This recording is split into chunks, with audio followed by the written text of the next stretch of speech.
Bah. Come on, welcome to the Top 4 podcast. My name is Peter. I'm an Arsenal fan. I'm joined by David, an Arsenal fan. Nothing to say, mate. He has nothing to say. I'm joined by AD as well, a Liverpool fan. Ooh, Darwin. Din, din, din. Din, din, din, din, din, din, din. That's a bit of a why. I shouldn't be saying that man's name like that, but I'm in the fields, man. I'm in the fields. Come on. You're in the fields indeed. And we are joined by special guest Lola in the building, an Arsenal fan. As they said, stand is what it is at the moment. You're sounding proper low on the thing. You're sounding proper low on the mic there. But what's the Alphaba? What does that mean? Alphaba. It's from Wicked. It means what? It's from Wicked, the musical. Oh, I've never seen it. Anyone seen Wicked? No. It's been everywhere. How have you not seen it? I mean, like, do you know what I mean? Like, Man's not it's an intentional settings. That's intentional. When I came out the movie, like, there's a remake in the cinema. It's been out since like December. It's like I think you're right. There has been the remake and whatnot. But yeah, welcome to the Top 4 podcast, guys. As you can see, we are Oscarless. We are Man Unitedless. Oscars at Stamford Bridge, of course. Stamford Bridge. Chelsea are playing Wolverhampton Wanderers live on the Monday Night Football. So we'll be dabbling in and out of that. Are you guys watching it, or I've got one eye on it? Yeah. But that's where Oscar is today. Before we get into the proceedings, any surprise or highlight of the week? I can kick things off because my Washington Commanders people are in the NFC Championship game. NFL business people. I cannot believe it. First time since 91, I want to say. Is it Super Bowl stuff? Yeah. Okay, I don't care. You will care. In February, you'll be there. I will care when it comes to the halftime. Exactly. No, you're banned as well. You're not allowed to watch. Says who? You're not allowed to watch. Says who? You have to follow up to the follow the season. Follow the season. At least a little bit. It makes it all. I don't care. I follow from when I find out who's performing. If it's nice, I will pay. I'm not going to pay attention, but I'll watch it. So I'll stay up. I'll watch it live. Whenever it's the same thing I did with Beyonce. I watched a bit of it until she performed, and I turned it off. You are having a laugh, an absolute laugh. But I'm giving you lot ratings. This is. I'm helping you. I'm giving you views. Nah, man, we don't want them ratings. We don't want them little dibby half an hour rating. You know what I mean? Like, we don't care. I'm upset. This is the whole point. Are you there in the fourth quarter? Huh? I don't give a crap. When it's 4:30 in the morning, your eyes are, trying to sleep. Tired. Are you there? I'm comfortably asleep. This girl, look at her. You might as well. You stayed up for the halftime show. You might as well watch the rest, but finish it. Watch the lead up. You got to get in the feels. You can't just arrive. Every 5 seconds, a stop happens. Something that's meant to be 1 minute. It takes place. Yeah, it's a bit. Yeah, it's technical. It's technical. You know what I mean? It's very tic tac. It's annoying. I don't want to watch that. Anyway, the way how tactical the game is, I think Italians would be great at it. But hey, they won't handle the physicality, bro. The physicality is the problem, isn't it? Yeah, that's the problem. That's the problem indeed. Anybody else highlight or surprise of the week? I'll say one thing. I didn't follow the inauguration, so I don't care for them. But I will say the funny thing was I saw a clip on Twitter of what's her name, the country woman, Carrie Underwood, Snake. This is why I always say God don't like ugly, because she was supposed to sing that song America the Beautiful, but there was technical difficulties, so it cut off her sounds. She had to do it a cappella. She sounded crap. It was like, yes, this is what you get. This is what you get. Technicals. Big up to David. NL says, look, man said the Packers. Them man are my Ram is Green Bay Packers. I'm gonna guess team. Probably. My fam. I don't know. Have both teams been like set now? No, it's not the Super Bowl yet. No. It's one more. We got one more. Because I know like my friend is like a Ravens fan, and she was obviously. They're out. They're going home. They're going home. Like I know they're out because my friend's a Ravens fan, and she was like distraught. Yeah. Shout out to the Green Bay Packers. Nat said, man said the Packers, them man are pony. Yeah, they are this year. Taha says TikTok ban lasting 12 hours is crazy. Actually, that is crazy. 14 hours, just to clarify. 14 out. Oh, okay. Hey, Do you know what? For a long time, I thought that this was like worldwide. I didn't realize it was just America. States. And it ruined my FI page. Just bare Brits talking about food. I don't care. Yeah, bizarre. Yeah, the Wahala begins, mate. It's 2025. You know, like last year began with a bang. This year as well is kicking things right off. Anybody else? Any surprise or highlights of the week before I get to comments? Newcastle getting pammed, mate. Newcastle getting touched was a highlight. I can't lie, and a surprise. It was a highlight and a surprise. From the start. Say again. I laughed at when I said Bournemouth for like my part of my teams that I'm watching this season. And I said, look in the awards. Sensational from Bournemouth this season. Sensational. Even with injuries, Tottenham. Even with injuries, they've been sensational. But yeah, we'll get into that topic of conversation. Welcome to everybody that's in the chat. We're going to show some love, of course. Make sure you do comment in the comment section down below. Smash a like on the video if you're watching with us as well. If you've had a good weekend, smash a like. And if you've had a terrible weekend, smash a like. Mirad says good evening, just evening, nothing, not even good, not even the full on. You know what I mean? The monologue he normally gives us. He's a deflated man, clearly. And these words of Unai Emery there with evening. Say again. The champions elect now. He took that banner off ages ago, which yeah, you know, Mirad is not there. He's not a believer anymore. David says, big up the Top 4 podcast. Hope everyone had a blessed weekend. Had only 33 FPL points and still surprised how I'm doing in the Top 4 league. What's happening in the Top 4 league? Are you guys still invested? Are you guys still going, plugging away? I've skipped like so many weeks. I don't even know what's going on. Yeah, I mean, I'm having a look now to see like I'm ninth. It's a bit sticky. You're ninth. Yeah, I'm like 29th or something like that. I'm down the bottom. I am down the bottom. If I share, I'll just share this very, very quickly for the masses because obviously, you know, we put this thing on and let's show some love to the people. Dems. Let me move this out of the way. Get this bloody Chelsea game off my thing. But yeah, who's David Lee? Does anybody know who David Lee is? Nah, mate, he's killing it still. Whoever David Lee is, you're absolutely killing it. Big up Douglas. Douglas is literally second. Rio de Soccer. Big up Douglas. Family tree. How was my sixth? How are you sixth, Lola? With 29. Oh, that's hilarious. Fionata. Tahar's in fourth place. You know, we've got Michael here as well. Ollie Taylor. Big up to you. Temipri. I mean, these are some great names. Maxwell Poku, you're in there as well. David's P9. You know what I mean? Not bad. Wow, the points is just yeah, the points is crazy. Lucky, big up to Lucky in the building as well. Moeen Udine, yeah, it's been a minute, Mo. Where have you been? Adrian, 14th. Jude, remember Jude back in the day, 15th in there. You know what I'm saying? Assad is 17th. So, you know, that's running at the top 20. Shout out to Michael. Robinho 21st. Yeah, man. Jamal, shout out to you guys, man. Oh, it's looking Memphis bleak for me still, 29th. And yeah, bottom of the league. Shout out. Oscar's having a stinker and all. Nat, you're having a stinker as well. And yeah, Remy. Good game week, though, still. Good game week. Yeah, it wasn't a bad game week. Right. Anything else in the comment section? Big up Top 4 says Tahar on this glorious Monday where Ollie Watkins showed Arsenal they are pretenders. Can I get a time check for those watching the game? I'm on 7:51, 52, 53. I'm 8 minutes, mate. 8 minutes 20. You lot gone clear. Yeah, I'm on the dodgy feed, so yeah, delay. Taha also says United fans running from smoke. Listen, it is what it is. You should be custom by this right now. Oh, you're number one, David. Is it? Ah, so you're the guy. So you're David Lee. Oh, I guess yeah, of course. David NL. Yeah. Okay, big up yourself, David. Big up yourself being number one.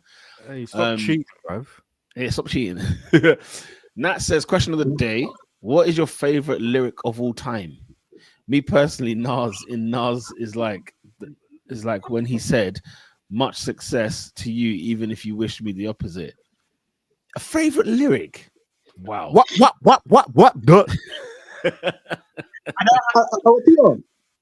I don't think I've got go true. I was just to say, go back to David Nell's comment. What? He's number one. Right, no, big up DJ Myth Time. Now, do you know what it is? I used to do radio with him like years ago. I didn't even realize we're still tuned into the pod. Big up, bro. Yeah, okay. You know, because I didn't know his name was David. But Myth Time, yeah, makes sense. Big up, bro. Oh my gosh, that's crazy. And shout out to that as well. Old school listener, Remy Bottom is funny. That Donny still doesn't know football. You remember Remy back in the day, man? Oh, what a time to be alive. Shout out to him. He's running in that. So we see him. We see him there. Okay, should we get into proceedings, guys? Should we kick things off? It's only right we go to the Emirates Stadium where Arsenal drew 2-2 with Aston Villa. The question I have for you, Lola, is how did we throw this game away? Oh, very easily. The useless excuse of space that is the square-headed Ghanaian. Listen, our fellow Africans, we can call them by name. No, I'm not going to. I don't like him. I haven't liked him for time. I don't give a crap. He needs to be in jail. I don't care about him. I don't like him. He needs to go away. He's absolutely costing us consistently. Yeah, midfield has been solid, no? No, he hasn't. And people, I want this myth dispelled. Everyone kind of does this thing where because he can drop a shoulder 1-2 times and pass occasionally forward, because it is occasionally, everyone ignores how much of a detriment he is to the midfield. I need people to deep that last season wasn't some kind of mythical thing as to why it was like we locked on it. There was a reason why Declan Rice and Jorginho in that pivot worked. Our defensive record was great, and the people. I have never 100% rated our attack, even though we did break Arsenal's goal record. But even with that, everyone else who's against me when I say I think our attack needs work. Cool, let's go for that then. We had our best goal scoring season. Partey was nowhere to be seen. We also had our best defensive season in how long? Partey was nowhere to be seen. We put him back in the team. How often do we win with him in the team? How often do we look well with him in the team? And how often do we keep clean sheets with him in the team? People can talk about the fact that he was playing right back. Cool. He played right back in Spain as well. So this is not something he was forced upon him, it's new. He's done it here, he's done it there. He's not a right back though, is he? No, that's not the point. He's not though. No, but it's not the point. It's not as if we put Sterling at right back where I could hear it. It's not as if we put Odegaard at right back where I could understand it. He has played there before. It's not his position. I'm not gonna put it 100% on him, but he's played it before. And what I want to clarify for this game, it was not his positioning that cost us. It wasn't him being right back that cost us. It was him being an idiot that cost us. So let's take that for the first goal. He allowed the cross to come in. It's him and Marino hold blame for that one, in my opinion. Marino for being an absolute wet wipe. I don't know how you lost in him. He's the slowest man in the world, but clearly you're slower than him. I mean, where was the centre halves for that first one? Where were they? Centre halves were walking who they're supposed to mark. That's the point. Tielemans ran from deep. Then man will mark it properly. If you look at Marino, any half decent defender, midfielder, for tracking your man, you don't let him get in front of you like that, and he did. Partey shouldn't let the cross in anyway. Second goal, Kai and him. Kai should have. You're 6'4". I don't care if you're not great at 6'4". You should be able to clear that. You didn't. Cool. Watch it back. How does Partey lose Watkins there? Everyone else is doing their right job. He somehow decided to go one way, and Watkins. It wasn't even particularly clever from Watkins. He just said, "Let me wait a second and let me move." And then Partey is doing what? He just somehow he's a useless. I'm not going to swear, but he's useless. I did that. He's useless, and it's consistent because it's him being a right back as well. So it's partly on Arteta in that as well. He's also just not good.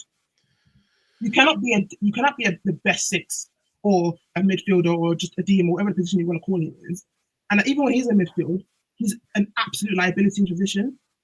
You can't rate him because he does a pass here and there or can drop a shoulder, but he can't do his other actual jobs. It's why am I going to praise you because you can pass forward, but you're horrible at everything else that is required for you to be a central midfielder? He's a useless member of this team and costs us consistently. No, that's who you can't. This is not a game where it's people. We scored 2 goals. I think it's fair to say. I think, in my opinion, we were the better team. I don't think that's me being salty Arsenal fan by saying Arsenal. We deserved to be in front. Watkins was occasionally got in, but it was he was eaten up by both Gabriel and Timber. If he wasn't, Gabriel and Timber. And if he wasn't, he was marshalled out of the way. Everyone was doing their job. So we should have scored more, but that's kind of pass and pass with Arsenal. But Kai got his goal. It was a decent goal. Trossard has found his form again in the past few games. I thought Martinelli was actually quite good. Yeah. I think this was a game where I think for the most part people were good except him. And then when it came to like, it was like a fusion of Partey being rubbish and then Arsenal doing that thing where something doesn't go for them. And then after we conceded the first goal, we were rocked. And that happens all the time. Arsenal, when we concede, the team gets rattled. And I thought we got it back. And then there goes 6'4" Kai Havertz missing a very easy header, and then Partey losing his man. I can blame Arteta for a lot of things. Those specific incidences is on the Ghanaian who needs to be gone. If it's up to me, he'd be out in January, but it's not. Can I be very, very critical of that second goal? I've just watched it back. Yeah, it's a scandal. And I've paused it. It's a scandal. You have Gabriel marking Taron Mings. I have Timber marking. Who was he marking? I think it's either Concert or I think it was the other different Concert. Of course, because it was their corner, wasn't it? Yeah, it was a free kick. It was a free kick. Free kick. Play the first one out, and then it was the recycling. Partey's on Watkins, and I think Havertz had someone else. It was another midfielder. When the ball is going in, two of my best defenders are not marking the danger man, just like the Newcastle game. No, but you know what I'm saying with this one? It was not like from a corner. Whereas, like if it was from the first set piece, I'd hear it. But that's because it came back and recycled. Everyone was marking a man. If you get what I mean? So when I say that, I mean like Kai Havertz. Let's deep it. Across and come in, it's fine. Everyone's on their man. Literally, everyone but one man is on their man. And if Kai Havertz actually clears it like it's supposed to, it's not an issue. Everyone's marked their man. No, because deep it. No one else was a danger in this game, so everyone's being marked properly. It was just one man who got lost. Well, that's the fine margins. No, that's what I'm saying, because some people want to blame so many other, but I'm saying specifically in this specific scenario, everyone did their jobs but one man, which is why I went on the Ghanaian. Me, I'm sorry if I'm being harsh, like the Newcastle one, when my best defenders are not on the danger man, it's a problem. No, I hear that, but I'd more agree with you if it was from a corner. If you get what I mean. Like if it was from a corner and like Gabriel wasn't on a Watkins or a Mings, then I'd be annoyed. But when it's a recycled one, he's not gonna. It doesn't make sense for you just to automatically vacate your spot because Watkins over there. Now you've left Mings alone. You know what I mean? Yeah, Mings. Anyway, it's been very. I did say I'm being bad. Do you think Partey being at right back obviously is one problem. So we haven't got a recognized right back. We do Timber, but he's at centre half. No Saliba. Are those the fine margins in terms of when you've got the quality and the right players in the right positions that we even take for granted how well concentrated they are for 90 minutes as opposed to just a blip in the game? Because Partey wasn't poor, bar those two goals, and that's all it takes. That's all it really takes. As far as I'm concerned, he was crap the entire game, but that's by the by. But like, say again. As far as I'm concerned, he was non-existent for the whole game. Anyway. I think you're very, very harsh on Partey. I know you don't like him, but I think Partey has been really good this season. I don't think he's been that bad at all. And so much so that even Emery took off Maatsen to bring on Luka Dean because he knew, Maatsen was getting nothing. I think he had one chance in the first half, but Maatsen wasn't doing much against Partey. He took off Maatsen because Maatsen was rubbish. It wasn't just Partey; it was literally. But Partey was not rubbish. Partey was good. He took off Maatsen because of the plays that was happening between Martinelli when Trossard would switch over when it was already. I'd like to do with Partey.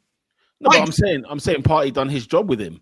Like he was a running fullback and he done his job with him. I don't think he did. I think everyone else in front of him did their job. Yeah, I think you're just being harsh. I think you're just sticking it to Partey because you don't like him. I don't like him, but I'm very much clear of what's happening. I think Partey has been good for us in midfield this season. I'm not having you say that he's not been good this season in midfield. I think he's been overrated because he can do a nice little pass here and there. No, it's not just about a nice little pass. Like he's been solid in our midfield. And when you put Declan Rice back at number 6, it goes to show the kind of job Partey was doing in that 6. What's he doing? Because Partey is our best 6. Like at the end of the day, he definitely is. David, who's our best number 6 in the squad? He'll agree with you if you want. He's not. No, I'm just saying who is the best number 6 in the squad? Who in your opinion, who's the best number 6? Who, me? Yeah. Oh, you're asking me? Of course, Yeah. I'll play Partey there. And that's fine. Who would you put there? I would literally play a double pivot of both Jorginho and right before I play Partey. Flip. Listen, the problem is, My thing is that I have a reason for it because it's proven that I think he's proven to be good this season in midfield too.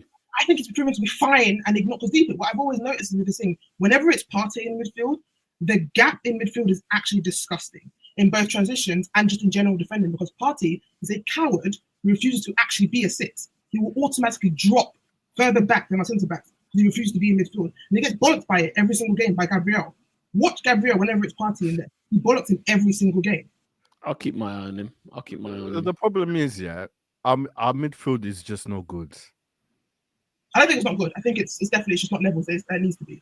It's not good. We've not replaced Xhaka adequately. No, that's facts. That's facts. It's funny. It's funny that that David brings up the midfield because you know what's actually the weeks go by and we know we need a striker and all that kind of stuff. All that jazz has been there for months. But then I did look at us over the last couple of weeks and I'm thinking to myself, do you know what really bothers me? Is the midfield and the lack of creativity from midfield that we have in our side. Because and don't get me wrong, maybe that's just the personnel. Because you know what, Rice is not an attacking midfielder. Neither is Marino. Neither is Partey. Neither is really Jorginho. So maybe when you've got a combination of those three players on the pitch, guess what? You're not going to get that much creativity going forward. But then, you guys know my thoughts on Martin Odegaard. I feel like there is so much more that guy could be doing for us, but he is busy doing other things like pressing to the depths, right? And maybe he does get gassed and everything else, and maybe he is missing Saka. I don't know, but I just feel like every time I look at that 11, I always think like, where is the Ramsey and Cazorla of that team? Where is the one where in the middle of the park they create mayhem, where they get Arsenal going on the break? And I think on Monday Night Football earlier today, Carragher was just saying, like, look, nobody wants to be in the middle. Like, Odegaard's shirking away. Everybody's like, the arc of frustration kind of came back, where everybody's outside the D, because obviously our best play would come from the wings. And whether it was Saka, whether it was an on-form Trossard or Martinelli, whatever. We don't drive teams through the middle, which is a concern. Our only play comes from the wing unless something random happens and then they decide to randomly, at spur of the moment, run through the midfield. That's not... I agree with you 100%, by the way. I think Arteta has sacrificed creativity for duels. I'm not embarrassed about it because it's the whole joke about he loves a duel. He literally because, and that was the thing I was highlighting. It wasn't about his technical ability or how shoot. It was about, he's a duel winner. And even his duel winner, he's not even doing that, by the way. But that's by the back. But that's what we did. Rather than kind of like getting a Bruno G type of centre mid, we got a lesser version of. I'm not saying Xhaka is even. I don't even love Xhaka.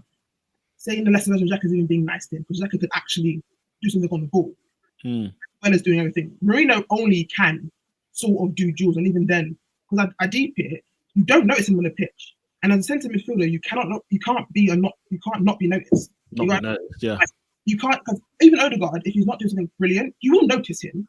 You will notice him. Same thing with Rice. Same thing with Partey.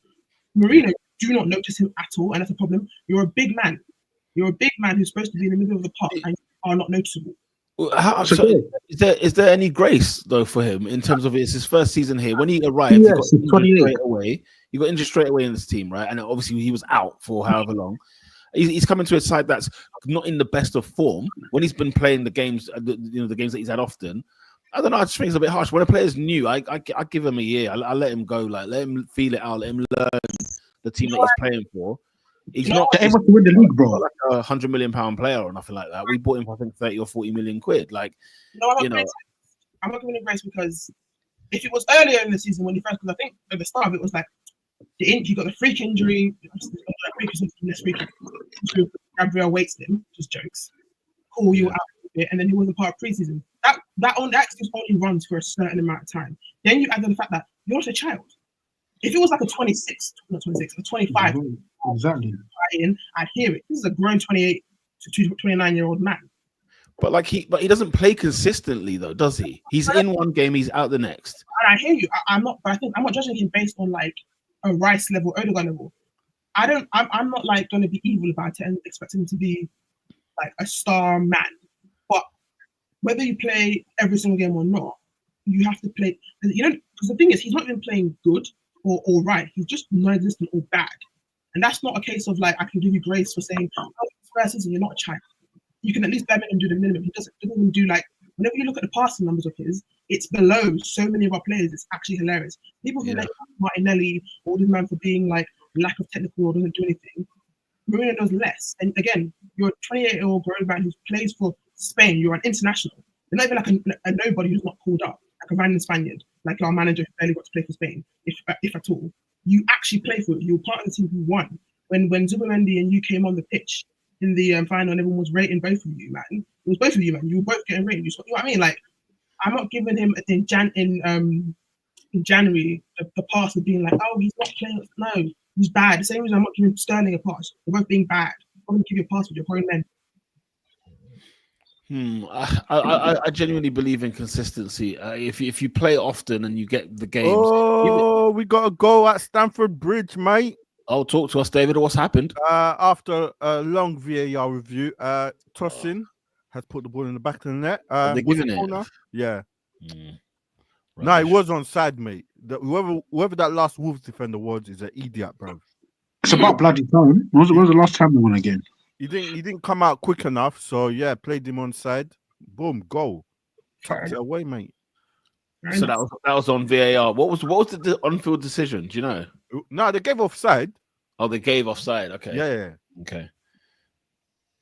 But Gareth, you see the issue of this Arsenal midfield, yeah? Go true. The Zubimendi deal.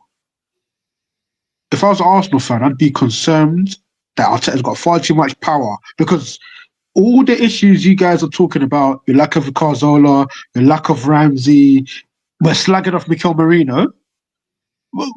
We could potentially get to a similar point in a year's time where all he does is pass left to right. He offers nothing. He scores no goals. I mean, what do you guys think of that? And also, let's stay woke about the timing, by the way. It's doom and gloom. You're out of the FA Cup. You're linked with Zubimendi. Where the hell is your forwards? We'll leave that for now. But what do you guys think of the Zubimendi deal? If it does go through, AD, I'm going to answer that question, but I'm going to pivot somewhere else. Peter, we last won the Premier League in 2004 under Wenger, and we endured 10 plus years. Moved to the Emirates. Cool. We got the man out here. I thought we moved to a new structure of sporting director, blah, blah, blah. Edu leaving raised my red flag immediately. Yeah. Have we sort of gone back to the Wenger thing when one man is in control of everything?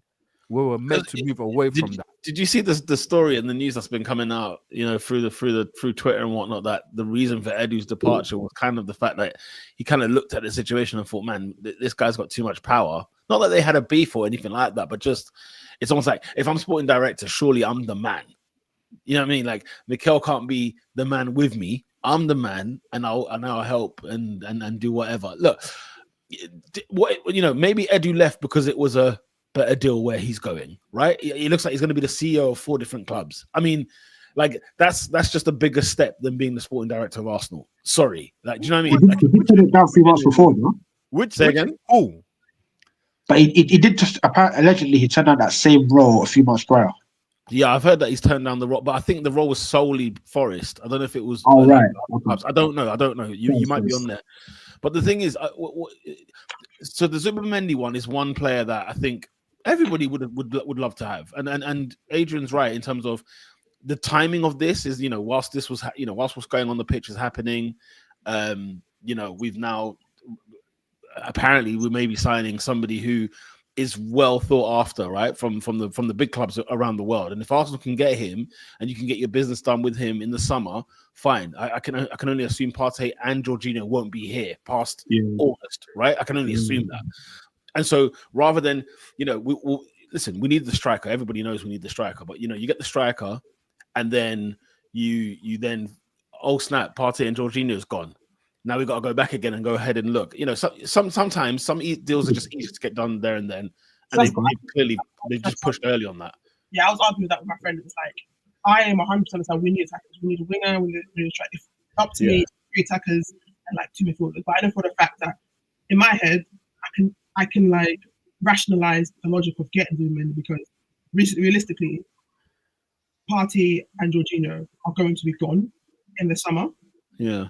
Meaning we're just going to have to get a midfielder anyway because then we'll have no one. Our midfield will then consist of Odegaard, Rice, and two 18-year-olds if you count them as midfielders, even though one of them is playing back and one of them sort of plays right back in right wing. Yeah. Or not. Some people who are upset about this with Mendy link. You're going to need midfielder anyway. So if you can get it done, it makes sense because, like I said, 2 men who are kind of in there with Rice are going to be gone. And unless, even if we were to say keep Vieira from back his loan in Porto, it's not the same position. Just 2 people we're getting rid of. You know what I mean? So it's like, I understand that. Now, if it happens that if it's Zubimendi and we don't actually get attackers, it looks mad. That's when it will look mad. If it's Zubimendi plus you still actually go, it's fine. It does look mad. It does look mad, but don't you think it as well at the same time, like basically, if we end up buying a Zubimendi and we don't get any attackers, but Partey and Jorginho go, then it's just a case of like, I wouldn't call it mad. I would say like, you know what, we did need to reinforce in midfield as well. Unfortunately, we need to reinforce in many positions. It'll be mad because we've had. Why I say it's mad because not only have you neglected the attack again, because let's understand this. Let's keep it 100% above. We needed attackers for when Arteta took the job, even though we had like and family back then. We needed it from them. Yeah. Like keep it above. It's how many 5-6 years in, and your attackers have been Jesus, who was already a mid-level kind of attacker anyway at City. The guy who was not allowed to play in the striking position that is supposed to. And then you brought in Trossard after the fact you wanted to get Modric. He was meant to be a stopgap anyway. You just have to do what you thought. Who else did he get in? Sterling. That Sterling one who I was adamant about how stupid it was in the summer is coming to roost again. You got on panic on deadline day where everyone in the club, including Edu, his mouth said it wasn't a plan, but it happened. I'm paraphrasing. Yeah, he did. Yeah. But it happened. That's it. Look what I'm saying. Our attack. This is like in a team that needs it in terms of like variety and that's to be able to sustainably make goals with open play. We've had seasons where we've needed an attacker who's been consistently neglecting it because he can't get his number one. So his default is to either to get a bum or no one. And that's where I'm looking at. It looks a bit mad, but it's like no club. Rarely do you find that unless you're like Madrid. Even Madrid happens to Madrid, you always get your number one target. You know what I mean? It's very rare. Unless you're like I said, Madrid, you just kind of tend to get their way unless something else happens. Yeah. So if you can't get a Nick Williams, your excuse can't be like, oh, no one else is there. That's nonsense. Your excuse can't be, if you can't get Nick Williams, your excuse can't be, I'm going to get Sterling on loan from Chelsea who has been bad. Like, you know what I mean? That's what I'm looking at. So if it happens that you get Zubimendi and you let that's what I'm saying, it's mad. It's insanity. Because you've had seasons upon seasons upon seasons of needing an attack. And you've got, in both midfield and attack, by the way, we've neglected it. So what I like to kind of put is that, like, even with midfield, all that's happening is just coming home to roost. It's Arteta building this team because let's 100% keep it. Everyone, I think our best ones for the most part, aren't his. Like Odegaard is his. Saliba isn't his. The kids aren't his. In technically speaking, they were in the academy. Yeah. Don't get me wrong. Like obviously, he's got good ones in like Gabriel. Even though he got more than once, by the way. I need people to understand this. This man tried to move Gabriel out multiple times. Gabriel almost left. Let's understand that. He didn't even once in Gabriel. And deeply, all the ones that we're complaining about, Marinos, the Kiviors, the injury prone man that he signed again, they're all his man. Every single time, all we end up doing is buying man to replace the nonsense that he decided to get. And what I can say every single news that comes out is like Arteta has massive control in who we bring in. So I'm going to say I'll say Arsenal as a whole, but I'm saying because he's involved in this. We're not even replacing Emery's man or Wenger's man. We're replacing the guys you brought in under nonsense. You brought in these guys who are rubbish and who are holding us back. You get what I mean? And that's my issue with it. It's like, it's not like a case of like, oh, he's fighting with Emery's men and stop caring. You got rid of them. You bombasted these men at the club. So everyone else is doing nonsense. Is your man. And even the ones that aren't your man, they're the ones who save you most of the time. And you still got rid of them. The ESRs, You got rid of them. He was the one who saved you multiple times beforehand. Martinelli, when he was actually on one, they still sort of came back to it. It's not your man. Saka, we all know what Saka is. It's not your man. He's been saving you. You know what I mean? All these things, it's like people you didn't want or didn't bring in are saving you, and you got rid of them. So. Do you guys not trust then Mikel in January or in the summer? Do you not trust him? In general. Interesting. Bro, he's failing in building a squad, bruv, that will last the whole season. I think that's very harsh. You look at this. Look at the squad No. he had. Look at the squad he had when he joined. Hear what I said. You said he's failing at building a squad. He's built a squad. Asked to last the season. The last 2 seasons we've had a squad good enough to win the league. Let's not act like we haven't. Yeah. We had a squad good enough to win the league the last 2 seasons. What are we talking about here? I know, I agree, and they didn't do it. They didn't do it. Yeah, they didn't do it. But just because, listen, anyone who finishes second doesn't mean that the squad wasn't good ugh to win the league. It's just the case that somebody was better than you. Now, Peter, hold on. Let me make my point. Yeah, we've been solid with, let's say, Timber when Ben White's fit, Gabriel, and who did I say left back? Ben White. Yeah, I think I've said it. Yeah, Calafiori. Yeah, those guys have been good. Once we get injury, bruv, the drop off is mad. I don't think so, you know. No. Hear me correctly. Moving Partey to right back is a drop off. No, because you've had better injuries, though. In fairness, you should play Timber. No, but this is what I'm saying. Play Timber at right back. Kivior should have been the centre half, and Timber should have been at right back. And that's his man. He brought him in. And that's what I'm saying. The solution's there. Bro, the drop off is mad, bruv. And yes, we're winning 2-0, but you see those critical mistakes being made at the wrong time, bruv. But then look elsewhere though. If Liverpool lose, maybe not even a Van Dijk, let's just say Konate, the drop off is mad. If City lose their I mean, we did though, didn't we? Say again? I mean, we did though, didn't we? Yeah, but the drop off is mad, isn't it? Do you know what I'm saying? It's not. I'm saying there was still because as the manager starts to find solutions to win. But that's the thing. It's not like we're not winning games or we haven't won games. Do you know what I'm saying? We're not going on like Arsenal 7th here, right? Like we're second. Do you know what I'm saying? Like we're there. But like when you say, oh, you know, if we get an injury, the drop off is mad. Therefore, the squad isn't big enough or strong enough. I mean, like there's not a lot of teams that have say 15 top players. I feel you don't need for the backup to be Van Dijk level. Like I said, it's not realistic. Or like that's why I said Konate. Give me an Akanji or Ake. They hear what I'm saying. I'm not saying for Saliba and Gabriel, the backup to them has to be exactly the same level as Saliba and Gabriel. But I'm saying it should be at least passable. If you're not going to use Kivior, he brought in Kivior. That's 100 deep that. You refused to use it. That's my issue. It's not because you were forced upon it like he was from the bygone era.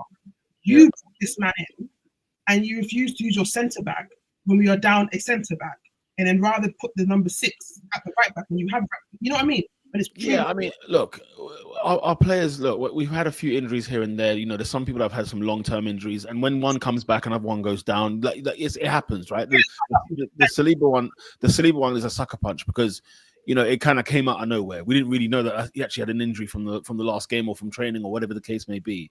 But like we had Ødegaard out for ages. He came back. We've obviously got Saka out for God knows till when. Do you know what I mean? I basically ruled out Saka being for the season. I think he's going back in the It could be right, yeah. It could be right. If he dares come back this season, it's going to be the equivalent of Salah came back last season. He'll be back in spirits, but he won't. Yeah, in spirit. But it's not the same guy. Precisely. No, you never know, man. You never know. No. He'll be well rested, and injuries, you come back and you're on it. And what we but the thing is, what you got to pay attention to is some players that are just built different. There are some players that are just different. But match fitness is a thing, bro.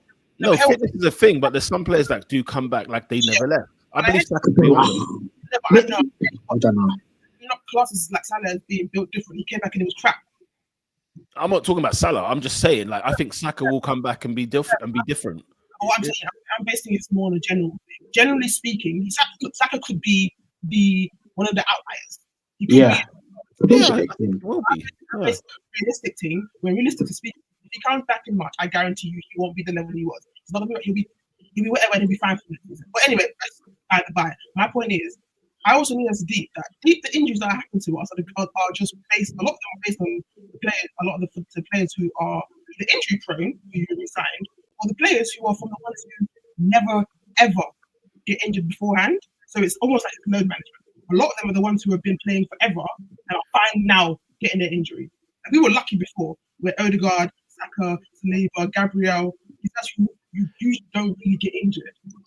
But there's a big difference between last season and this season. It's a big difference. That's what I'm saying. It's a load thing. Saka was eventually going to get because. No, but what I'm blaming, I'm not. For example, I'm not blaming management for that. I'm blaming the fixtures. I'm blaming the fact that we've had so many games. I'm blaming the fact that we probably had like an injury-free-ish last season, right? We've gone into the Euros. We've then come back to the Premier League, and everyone's shot to pieces. And it's not even just us. No, City complained about this at the end of last season. And I hear you 100% on that. But what I'm saying is the stupidity, and I'm saying this to assume that we were going to be lucky again, that no one was going to get injured back to back, rarely happens for being especially like you said. This is unheard of though. Come on, we're having injuries, long-term injuries, left, right, and centre. Hear what I'm saying. We were expecting for everyone in our squad to be like last season and not get injured by like an ACL free.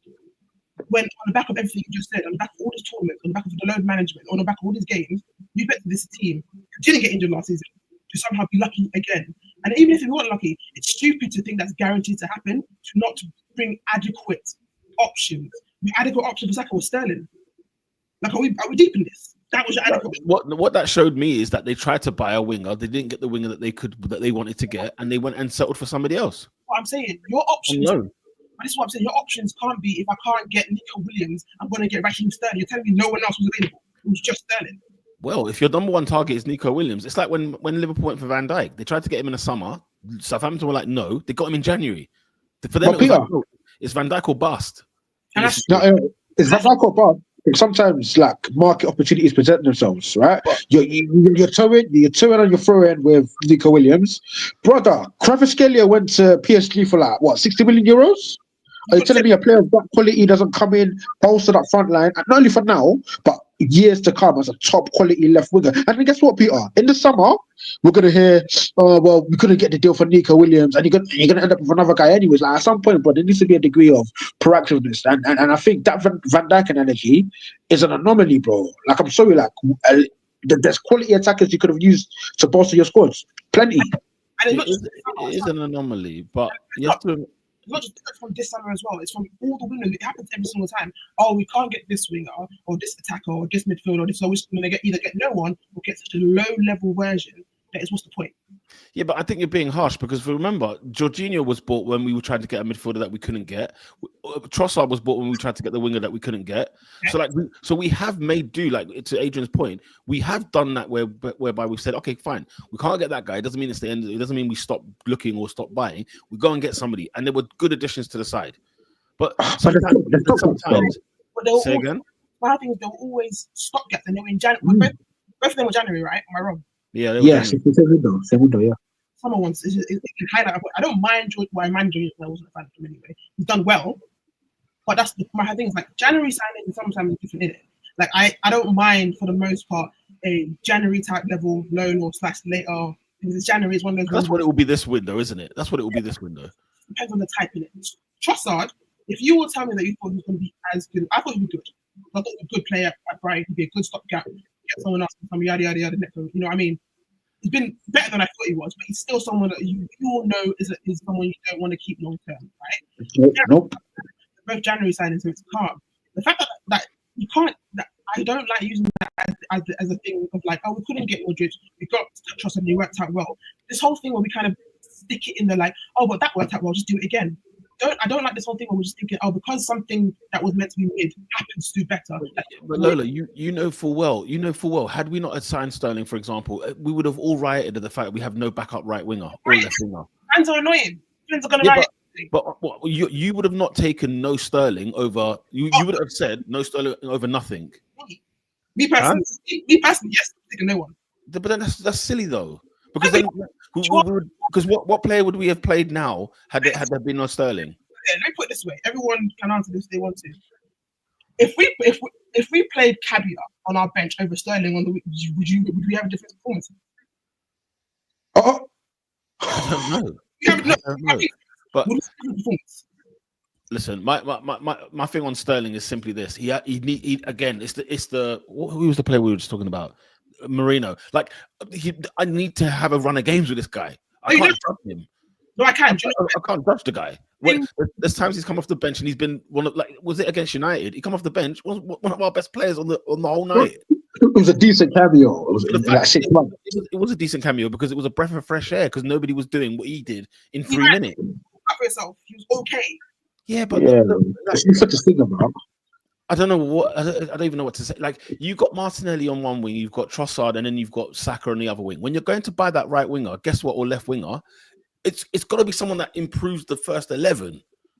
It can't be. It can't just be like. So if you're saying, oh, we tried to get Nico Williams, for example, or whatever, like trying to get Nico Williams is an exceptional target to get in this Arsenal side, right? So why should they go elsewhere? I mean, they went elsewhere and got Sterling in. They went elsewhere and they got Trossard in. Do you know what I'm saying?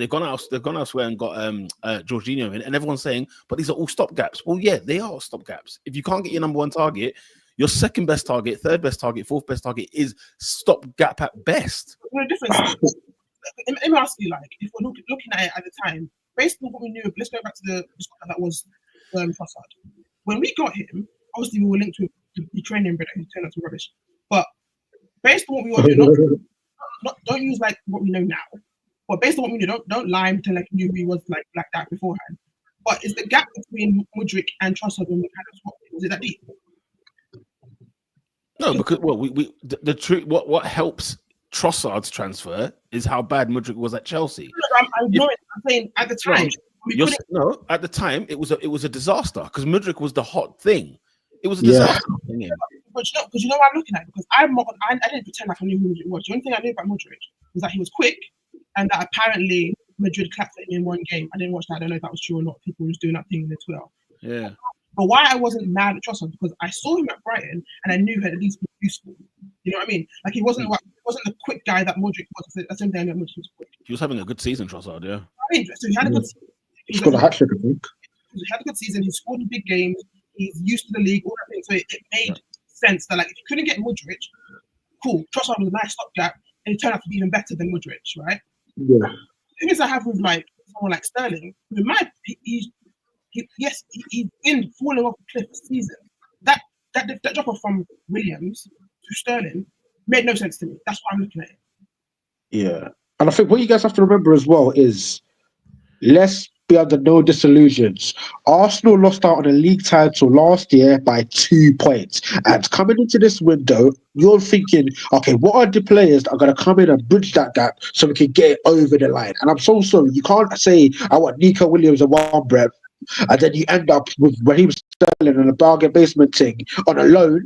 Bear in mind, this is a guy that's chronically he's been on the decline since he's left Man City. He had a bad couple of years at Chelsea. He was surplus to requirements, guys.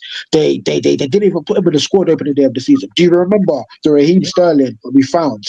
And then Mikel Arteta or whoever at Arsenal, Captain Saver Pro, decided to give him a contract. And you're saying, and you're thinking to yourself, no, guys. We want to win a league title this year, and we've picked up Calafiori, we've picked up Mikel Marino, we've picked up Raheem Sterling. That is the frustration of Arsenal fans. It's like no, the league is there. Man City have obliterated before our very eyes. Right. This is what you were praying for. You were praying for a time like this. Your prayers were answered, and then you're not here to capitalize. Why? Because of poor overall recruitment, and that's the frustration of Arsenal fans, and I understand it. Yeah, like I said, we went from almost winning the league for the past 2 seasons and thinking, okay, in the summer, I know Arsenal. I wasn't expecting us to go Man City or Chelsea crazy and get like 3, 4, 5 man. But I thought we almost won the league. We'll be smart about this. We've got kind of fury. Okay, we might be a bit more whatever about the thing. Then our window consisted of a defender who I didn't know about. I'm not gonna pretend. I think I saw him at 1 or 2 games in the Euro. I didn't know about him. But apparently, even the news was even saying we were like, if you actually, I rarely read transfer stuff, but you go back to like he had already said in that thing that he had influence issues anyway. So we spent feedback on him. brought in a midfielder who wasn't the best midfielder in the club anyway. Then we brought in and no one wants him, Sterling. And then we brought in a cup-tied keeper who hasn't played and will not play a single minute in this league. In the league, in the cups, any of them. That was for a team who was this close to pro AD in his own things, a cubic head close. By the way, Neto's not a bad signing, by the way. A cup-tied keeper who would not... He's cup-tied for crying out loud. But it's not. You're not buying him for the Carabao Cup, are you? No, but people... He's a backup goalkeeper in case Raya goes down. If Raya goes down and we don't have Neto, we are looking at Setford. We're looking at Ramsdale wasn't getting a game, right? I'm not killing Neto. I'm just saying I'm putting it all in context. One goals, by the way. Oh, sweet. Raw. Big up Ernest in the building. I was going to try and introduce you in, bro. I'm not mad. No. This is one of my favorite conversations. Yeah, I'm just saying the context of it all is like he's a cup keeper. He didn't even play. I was thinking, okay, he's cup tied the Carabao Cup. He might get a game in the FA Cup. He didn't play there either. That's what I'm saying. I know the thing is like if someone's not fit, then he'll play. But I promise, unless you get unlucky, but you never, like I said, time for the unluckiness. But even still, the context of that window, when you add it all together, it looks stupid. For a team that almost won the league, that's what you do for reinforcements and maintenance. Yeah, I said on the pod last week, I said, look, if you're Arsenal in the summer and you look at what happened the year before, we went like AD said, we lost the league by 2 points, blah blah blah, right? I feel like and you know, Arsenal went into the window where it was like, look, let's fatten the squad, let's get some strength in that squad, let's get a Calafiori who's going to be a future prospect for Arsenal, you know, in case of Saliba or Gabriel goes down, he would slot in nicely at centre half, right? If you bring in a Mikel Arteta, because we need some players in midfield, because the midfield looks thin, the central midfield area is thin, especially if you lose a Fabio Vieira and an Emil Smith-Rowe. That's a very thin midfield, and you know, we need to go in the summer. For me, we need to definitely go buy another 8, and a proper 8 as well. And then, you know, you look at who's the other player we bought this window. Okay, so we brought in Sterling. Like, I feel like you wouldn't, like, I would forgive Arsenal thinking that, you know what, last year's team was not that bad. We were not that far. And as much as you're like, you know what do we need to do to get over the line? Are these players going to get you over the line, this, that, and the other? I mean, you look at, for example, the goals we scored. We scored the most goals Arsenal have ever scored in the Premier League. That was last season, right? And you look at, you know, as I said, the points gap and everything else with Man City. It doesn't look great because Man City have had such a howler, which we didn't know they would have this year, right? And so Liverpool have come in and just slotted in and cracked on, no pun intended. So they can be forgiven for the fact that this window was the way it was, because really, if Arsenal were this team last season, plus Marino, plus Calafiori, plus Sterling, plus Neto, I think this team is much more improved than last year. You know what I'm saying? Because we didn't play Fabio Vieira last year, we didn't play Smith-Rowe last year, so it's almost like I feel like this squad is actually better than last season's squad, and this last season's squad missed out by 2 points. I don't think it's better. Say again? I don't think it's better because, like, if I'm looking at who, I mean, it's clearly better than last year, though. Like, if you take Marino, Ricardo, Calafiori out, and you take this place, like, the squad's weaker. No, I'm talking about they're there. I'm saying, if I'm comparing it to who they quote unquote replace, is Sterling better than Nelson? No, so that's already not better. He's not better than who? Nelson? Did you say? He's not better than Nelson. He's better than Nelson. It's the same thing. It's the same thing. It's like two bold brothers arguing over a film. It's like the same thing. One's won the Premier League 4 times. There's a reason he's won it 4 times. You're doing that thing again. But today, though, bro. Today. The facts, though. Those are the facts that matter. We're not going to compare a Hayland project to Raheem Sterling. We're not doing that. Sterling now. I don't. This fan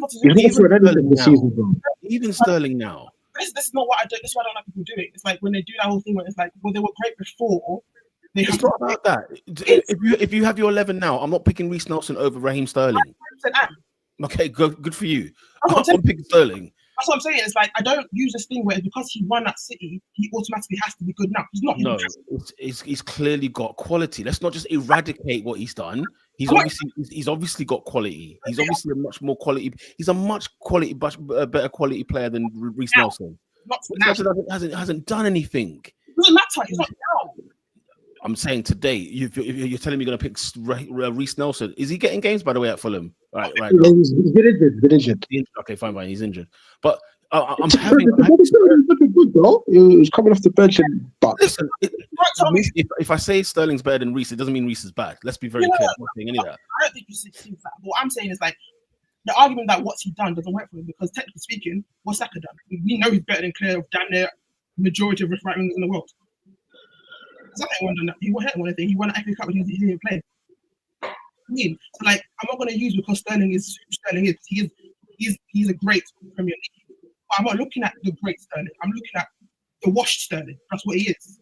I genuinely feel, like I said, when he was at Chelsea, I always felt like when you're at a basket case like Chelsea, every player can be judged accordingly, right? But it is a basket case over there. And so what I need to see is actually him having games in a row for Arsenal for me to really make a judgment and say, do you know what? This guy is finished. He's done. You know what I'm saying? And if we've had players this season who, there's a lot of players we can pinpoint this year and be like, hang on a minute, you need to step your game up. You almost feel like, well, how come Sterling doesn't get 3-4 games in a row? Why doesn't he get 3-4 games in a row? Because there's been ample opportunity there. Do you get what I'm saying? Listen. The way he didn't get 3 or 5 games in a row because we had a freaking 17-year-old who's better than him. No, but Sterling should be, when Saka went down, Sterling should have been playing these games. Yeah, but it wasn't. Do you know why? Because Ethan did. Ethan's better than him. Yeah, but even went down. Yeah, we need to ask why though. Like, okay, fair enough. I can't drop Saka. I understand. If it was me, I'm saying he needs to be playing. I don't get But why what I'm saying is, Arteta's probably got to have seen something or not seen something for him to say, hang on a minute, this Sterling guy, he's not quite right. Because Saka's gone down. Sterling should be next up. Like, no, like there shouldn't even be a debate. It should be right wing suited for now. I'm with you, but guess what? Partey has played at right back 5 times this season. Again, you know, Mikel say again. Yes, so you think the man would be the best judge of character, or so maybe he's not. Maybe he's not. As I'll keep saying, my last point on this: Yeah. you do not shop in your rivals' bins, mate. And I'll keep saying it because we'll keep having these conversations. Oh, he was good there. He was good there. What has he done for me, bro? Nothing. I mean, don't tell me what he's done there because we got lucky with what, in my opinion, I think in top for Chelsea, I think what Jorginho turned out to be better than I thought he'd be, but that still wasn't great. And the same thing with Kai Havertz. To me, I make it clear. To me, I'm not going to give everyone else what I say about Kai Havertz. I think he did better than I thought, but he did all that. Lola. Still seeing it. We keep shopping. Hold on, Lola. Every time we sell a player, they go and win things. When we buy players from our rivals, we don't win nothing. Stop shopping in our rivals' bins, bro. And I'll keep repeating it to people. Stop it. Last question for you both. Is the title race over? We've drawn 8 games. Bruv, unless Liverpool do a madness and drop bare points. No, I'll just answer. Is the title race over in your opinion? In my opinion, it's done. Today it's done. Yeah? It's done. Guys, it's not even started yet, man. Honest. Look at the table. What's your answer to that? Is the title race done? I didn't even look at the table. What's the point? What's the point difference? I think. It's 6 points. They've got a game in hand. I don't count game in hand until it happens. So what's the points on the board? Is 6 points. Okay. So for me, that can change very quickly. For me, it's not done. Adrian, it could change very quickly. Mirad, I'm disappointed in you, man. If it comes in a week, like if you've got 2 games in a week, like that could be flipped on its head. If it jumps to 9 points, it's done. They could easily, like I said, the game in hand is weird. The game in hand is weird, and it's Everton and it is. So they beat Everton, which is their game in hand. They beat Everton away. The title's done. Yeah, for me. Yeah. Guys, let me make this last point. If it's 9, that's a 4-game swing now. Yeah. Listen, the way Arsenal are playing, bruv. Yeah. The other week we beat Brentford 3-1. We go and draw 1-1 at Brighton. We go and lose to Newcastle. We go and lose to Man United. We beat Tottenham. And then we go and drop points again. Yeah, tired with it. Guys, we're not consistent, bro. What makes you think we're going to put this together? I was being very clear when I said this, like, he didn't want to explain it. He said that I think it's yes, but I was going to add, if we don't bring anyone in and the gap goes to 9, then no. But I'm being fair. I'm being points now. never know what happens. But if you don't Look at the way we're playing. Now we got to go to see and now come to Emirates and they're slapping man them left, right, center. I still don't trust City. And we think we're gonna beat that. Why not? We're not winning this league, man. Allow it, man. David, I'm using your logic about consistency. City ain't consistent either, so I don't know why we're pretending like it's guaranteed we're going to lose to them. Well, are we guaranteed to beat them? I didn't say it worked, but the way you're going is we're going to lose. City haven't been. No, we can drop points. Dropping points is dropping points. Okay, fair enough. People are just looking at, we're going to beat this, win this one. So Lola, it's on whilst there's still 6 points. David, it's off now. I'm done. Ernest and AD, I want to get your thoughts. Is it over? Far from. Listen, to me, the title race kicks off in April. April is when it's springtime and the flowers are blooming. That's when you get to see, okay, by the 1st of April, what's the Mandem's teams really saying? Do you know what I mean? What injuries have occurred between February the 1st and April the 1st to affect a team's momentum and morale? Because we talk about Arsenal's injuries all day long. Lads, I'm not saying it's going to happen. I don't have a dog in this fight. But if an injury happens to anyone in that spine, we saw what happened when Alisson got injured for December. A couple games I was looking a bit spooky. You get me? So like if Salah gets injured, if Gakpo gets injured, Jota is consistently in A&E. Do you know what I mean? It could look funny. Do you know what I mean? So I'm saying the title race hasn't kicked off. Let them play the Everton game, and let's get to April and let's see what they're saying then. If it's over, then it's over. If it's not, it's not. Because what's everyone's saying in the last 2 months of the season, with Champions League quarterfinal, semi-final, with FA Cup semi-final, quarterfinal coming up, what's everyone's fixtures saying? Do you know what I mean? Arsenal are only in. If they get to the League Cup final, then cool. But they're basically only in the Champions League and the Prem. Arsenal's season could be very different by April. That's all I'm gonna say. It's not over. Liverpool's game in hand is in 3 matches' time when they play Everton. So it's not. We ain't got to go far down the road. And it's a David Moyes reunion. Yeah. So ask me that. If it's by that point, if they've won and it's 9 points, my opinion might change depending on what happens by that point. If we brought in we actually had sense and brought in an attack or whatever it is, I might not even 9 points. I might even cocky and be like, hey, it's not done yet. But as of now, both squads now, and it's still 6 points. I can't say it's done. I can't. Mirad says the fact that we need to wait for injuries, poor performances, and Arsenal to wake up on the pitch and in the transfer window is enough to write this off. We have to play a resurgent City very soon as well. Tell me why are they resurgent? Why are they resurgent about they only beat Leicester and who? Leicester, Ipswich, and West Ham. No, didn't they? They drew to someone, I swear. Brentford. They drew to Brentford. They've beaten Leicester. They've beaten fodder. Is the point I'm making? We beat them. If we're gonna do all match, we beat them as well. Yeah. Mamish. I'm not saying City are someone you can't fear because they're still City. But pretending it's City of like City, let's relax.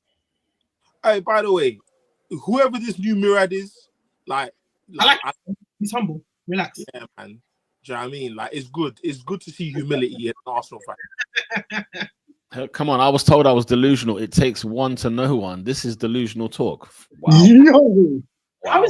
That's crazy. Let's move on. Oh my word. Let's move on. Do you know what that is? That's someone who was so gassed on their own high. But he's had enough. He's had enough. They hit hard, don't they? He's had a come down. He's having withdrawal symptoms. The harder they fall. You don't regulate. That's what happens. What happens. Let's go to the G Tech Community Stadium where Brentford 0, Liverpool 2. Darwin Nunez right at the death. AD to secure all 3 points. You needed someone. You needed someone to rescue, and he was the man. Yeah, and indeed, he was the man for the night. And I think because I don't know, because I've said it. I've said it in like a few football circles. I may or may have not said it, and I'm pretty sure I've said this on the podcast as well. I said that this Liverpool side lacks a killer instinct, but that was incorrect, and I couldn't quite put my finger on what was it. And then it dawned on me during the week: we don't score last minute winners no more. Like when you look at the hallmarks of the great sides in Premier League history, you look at your Uniteds, you look at your even sees. I mean, we spoke about Raheem Sterling. What Centurion season? I remember 98 minutes away at Bournemouth and stuff like that. Like you need players, a variety of players to step up and come into the fore. And we've had Salah carrying us for times. We've had Jota coming and do it. And I think it was this week was Darwin Nunez' time. Look, don't get me wrong. The guy's far from consistent enough, and ultimately he's been a busted flush. But we've got weapons in our arsenal, bro. We've got depth. We've got players who can be that might be his only significant contribution of the season. And what he's done is he's turned 1 point to 3, and he's because had we withdrawn that game, all of a sudden you think, hang on a minute, Liverpool have been in ropey form, but now it's like, okay, cool, like we're resurgent. We've got the Champions League, and hopefully we'll go slap up Ipswich. So, yeah, I think for me, I think this was a game where it was a tough battle. Brentford away is not easy. I'm glad that we've got that over the line, and I'm thinking like. Because for a long time I felt that we can win this league, because ultimately, and you guys will know, I'm talking to league winners. I'm talking to people that have seen their team win the league. When you're going into another title race, you look for certain trends that you've seen before to sort of say, okay. So when I saw us beat and manhandle Man City the way we did at Anfield, I said, okay, tick. And then I was like, there's something quite missing. Oh, here we go. It's having that willingness, that ability, that almost that super power, that dog in you, brother. The dog. Oof.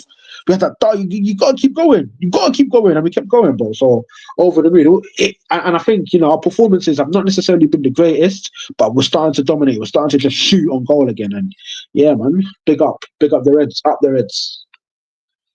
Yeah, at the end of the day, like even because you guys battered the door, didn't you? You lot were on Brentford, like you did knock the door down, and eventually, in the added time, you did get the 2 goals. I think it's one of them ones. Obviously, it shows the whole mark of a title contender for sure, and you're going to come across adversity because your results of late. Let me not say that they're not wobbly. That's not the right word, but no. I think that's fair.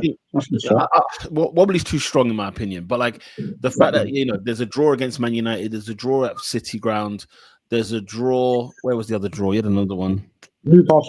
Newcastle. Like at the end of the day, it's like it's because Liverpool had such a good start that these now look unusual. Whereas really, when you take this first 22 games or 23 games, or however many games we've played, and you say Liverpool have lost 1, drawn 4 or whatever, won the rest, that sounds normal. In fact, that sounds good. If you spread it proportionally, If you spread it out a little bit, it does seem that way. But then form is form, and sometimes it can turn on its head, and so it looks like actually, like if you didn't go over the line against Brentford, I think people would have started slot and said, right, what are you going to do about this now? Like, what's how are you going to change this? How are you going to add? And bear in mind, this is a guy who he was given no money. Like, do you know what I mean? Like he came into the season with this team. Chiesa is the only player he bought this window. Do you know what I mean? And even then, it's like he's been injured or he hasn't been playing. And now it's like a case. I'm happy to see him to get minutes, but like Liverpool, Arne Slot will have a lot of things planned and prepared for the rest of the season because he knows, like, the wind can blow any way at any time. So, it's good to see, though. It's interesting to see what his team looks like when it faces a little bit of adversity, and even next week, adversity. Yeah. Murad says, congratulations to the red team in Merseyside. A parade at the docks is pending. Drowning in just like, wow.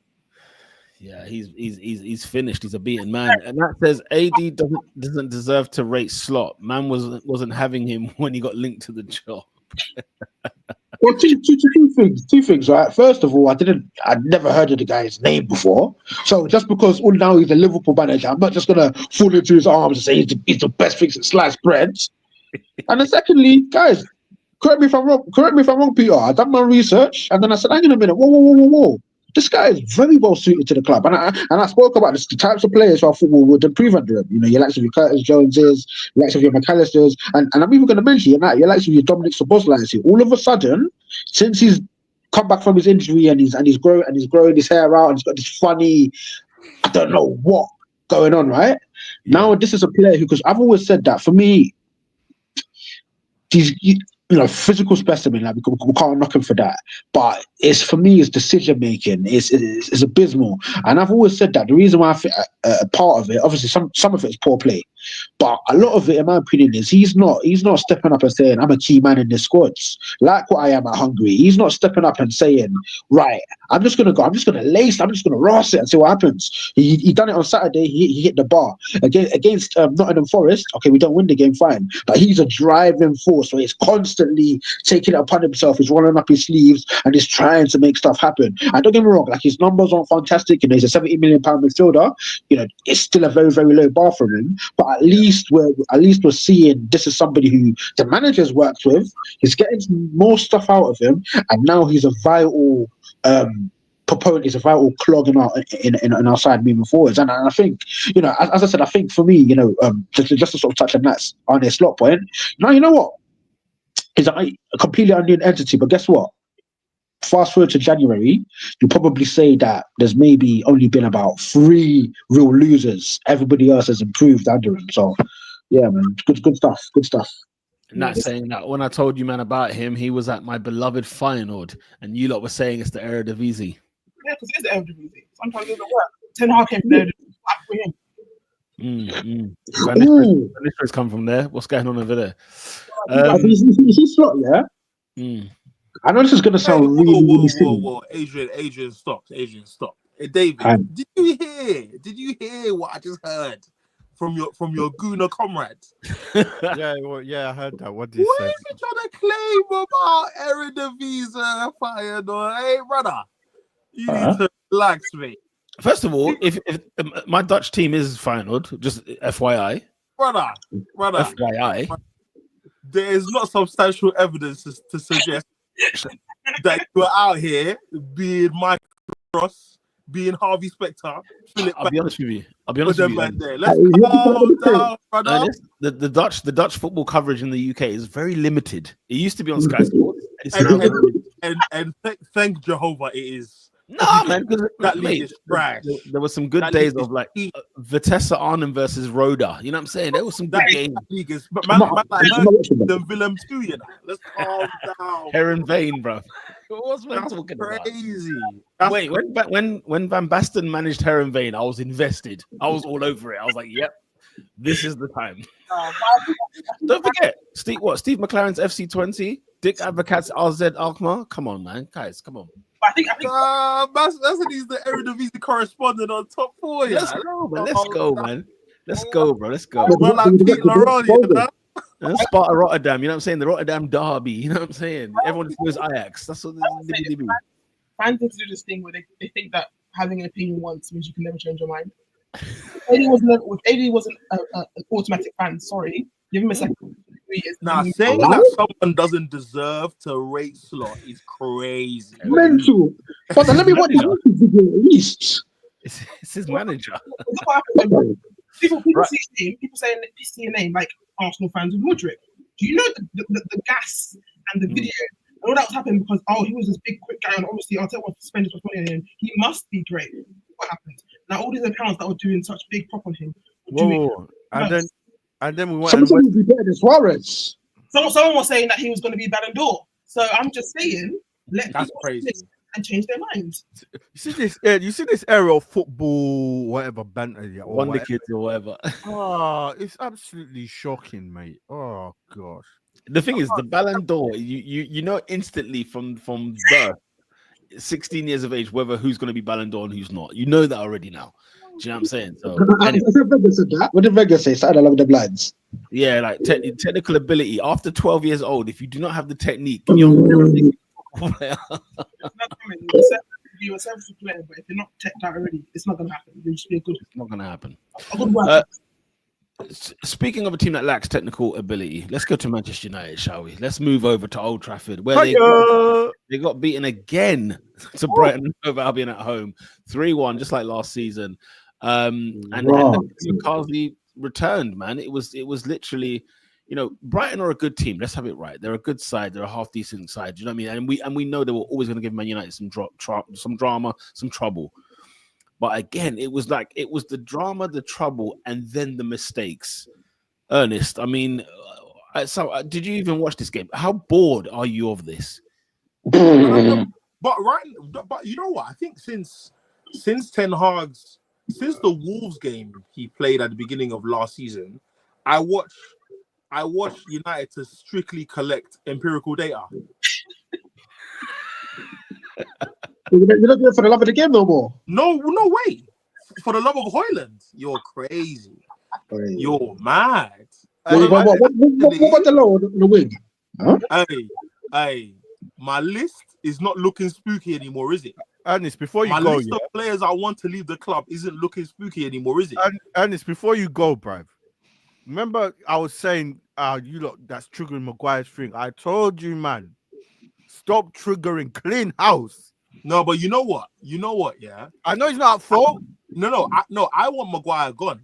But I think at this point, David, you know these like cuts that Ratcliffe is making, yeah. I think it's a sign of a much bigger issue, you know. Like, I'm not one of those guys that is why did Ferguson get sacked? Oh, why did the granny in reception get sacked? I don't care about them things there. Why? I have never, and probably you will never, unless God permits, I will never run a $1 billion company. I have no clue what it takes. You're still young, man. No, real talk. I got a Rolly Skydweller on my wish list. I need it. Do you know what I mean? Come on, bro, man. God willing. But yeah, God willing.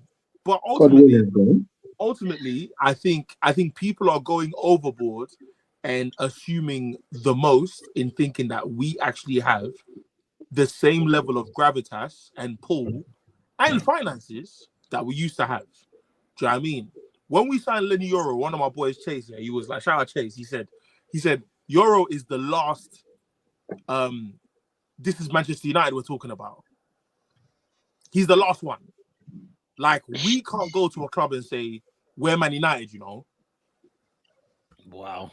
He said Yoro was the last. But even then, the amount of wages at 18, 19, he probably pumped to this guy. So it's like, this is Man United, but the asterisk next to it is fat, bro. No, it is. But ultimately, like Ineos have committed crimes, but Ineos are also trying to right a lot of wrongs. Yeah. And I think they're not getting the credit they deserve. And people will say rightly or wrongly because they don't like Jim Ratcliffe. They don't like the fact that there's a level of sentimentality that's being removed from the club. The hiking ticket prices. People feel like it's become about penny pinching rather than the history of the club, the spirit of the club. All of that, yes, I don't give a crap. Yeah. Who gave Ten Hag a new contract? Ineos. See, that's his yellow card. Yeah, you can't tell me you're through there to do that. He hasn't committed a crime as egregious as that since, but that's a yellow card. That's an orange one. Do you know what I mean? You know when you go Tesco and the mango pot is extra bright yellow, super ripe. That's what I'm saying.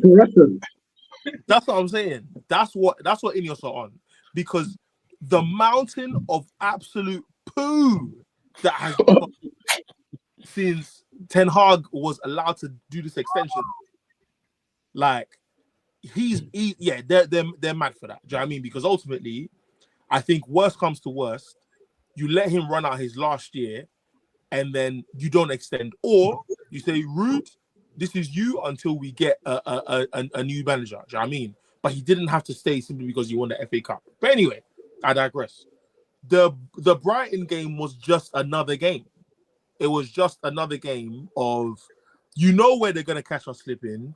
The players that you put faith in, just don't do it because you'll get disappointed. Just let the season run out. Because after the third goal went in, I went to Google I typed in Manchester United fixtures, and I asked myself, where are United's next 3 points coming from? Lads, for the sake of what's it called? Data collection and comedic effect. I am going to read out to you Manchester United's next fixtures. And please, let's ring an imaginary bell, please, class, and see where each of you thinks the next 3 points is going to come from.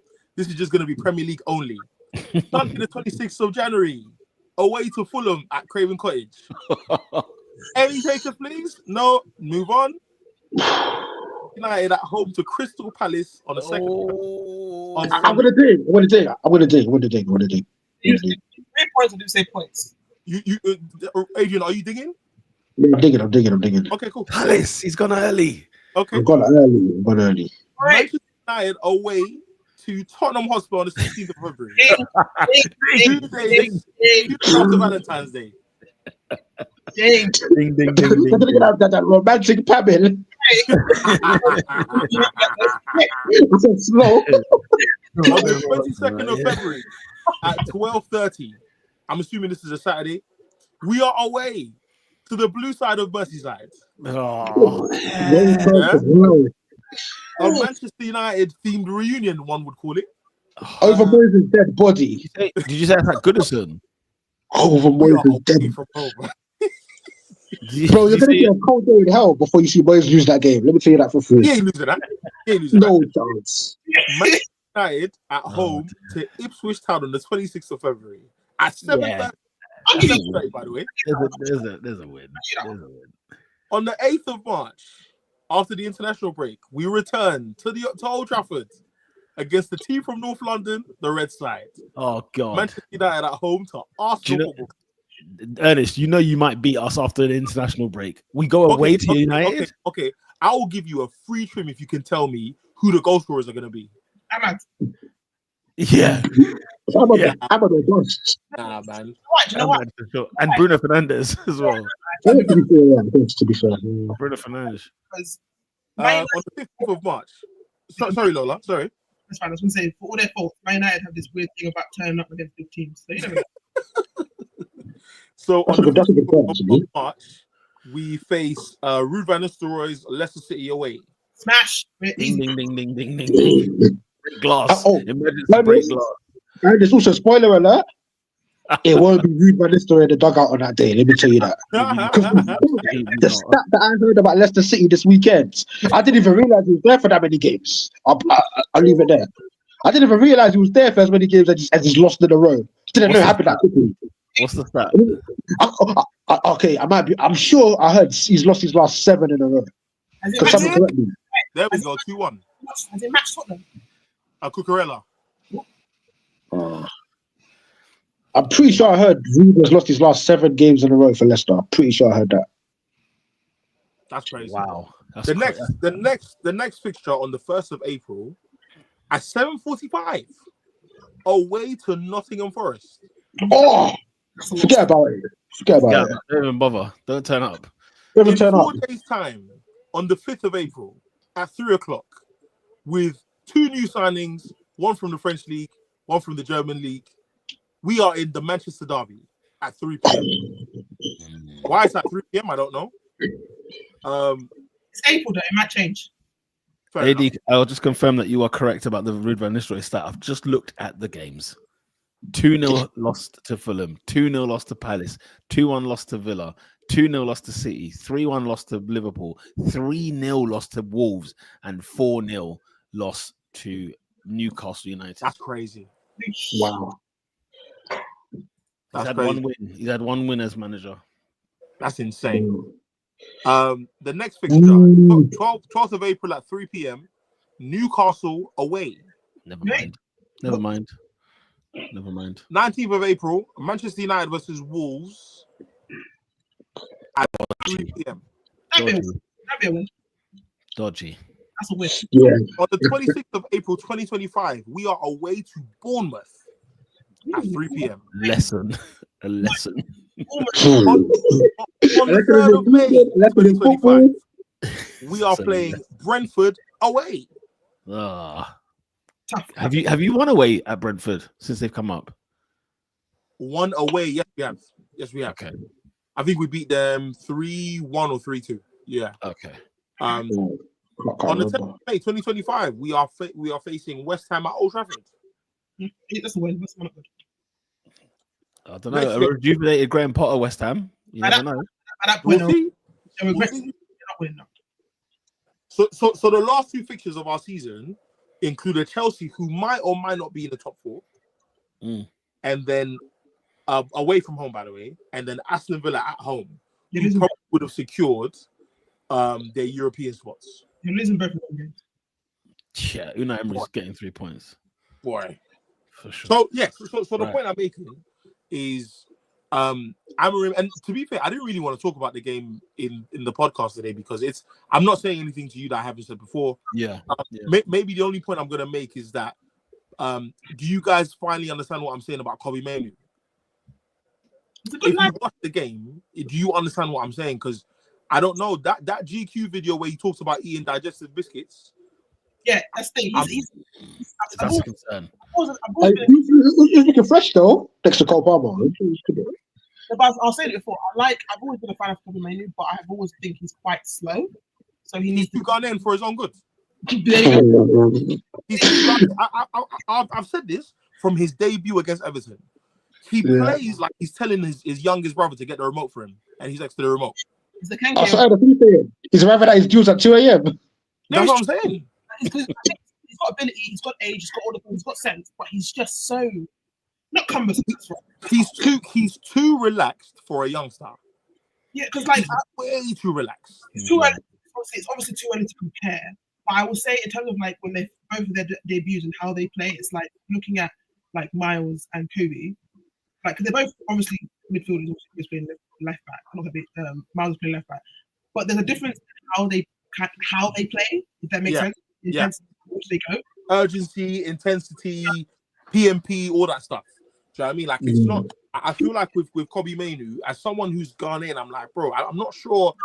I'm not sure you get what's going on here. Do you know what I mean? And to me, I look at a few factors. I don't think I said it. He's not built for a two-man midfield. I also think that this team requires a lot of like specific profiles of players. Yep. Yeah, like I think our team is built for Kante and who was Chelsea's other midfielder that he played with? Was it George?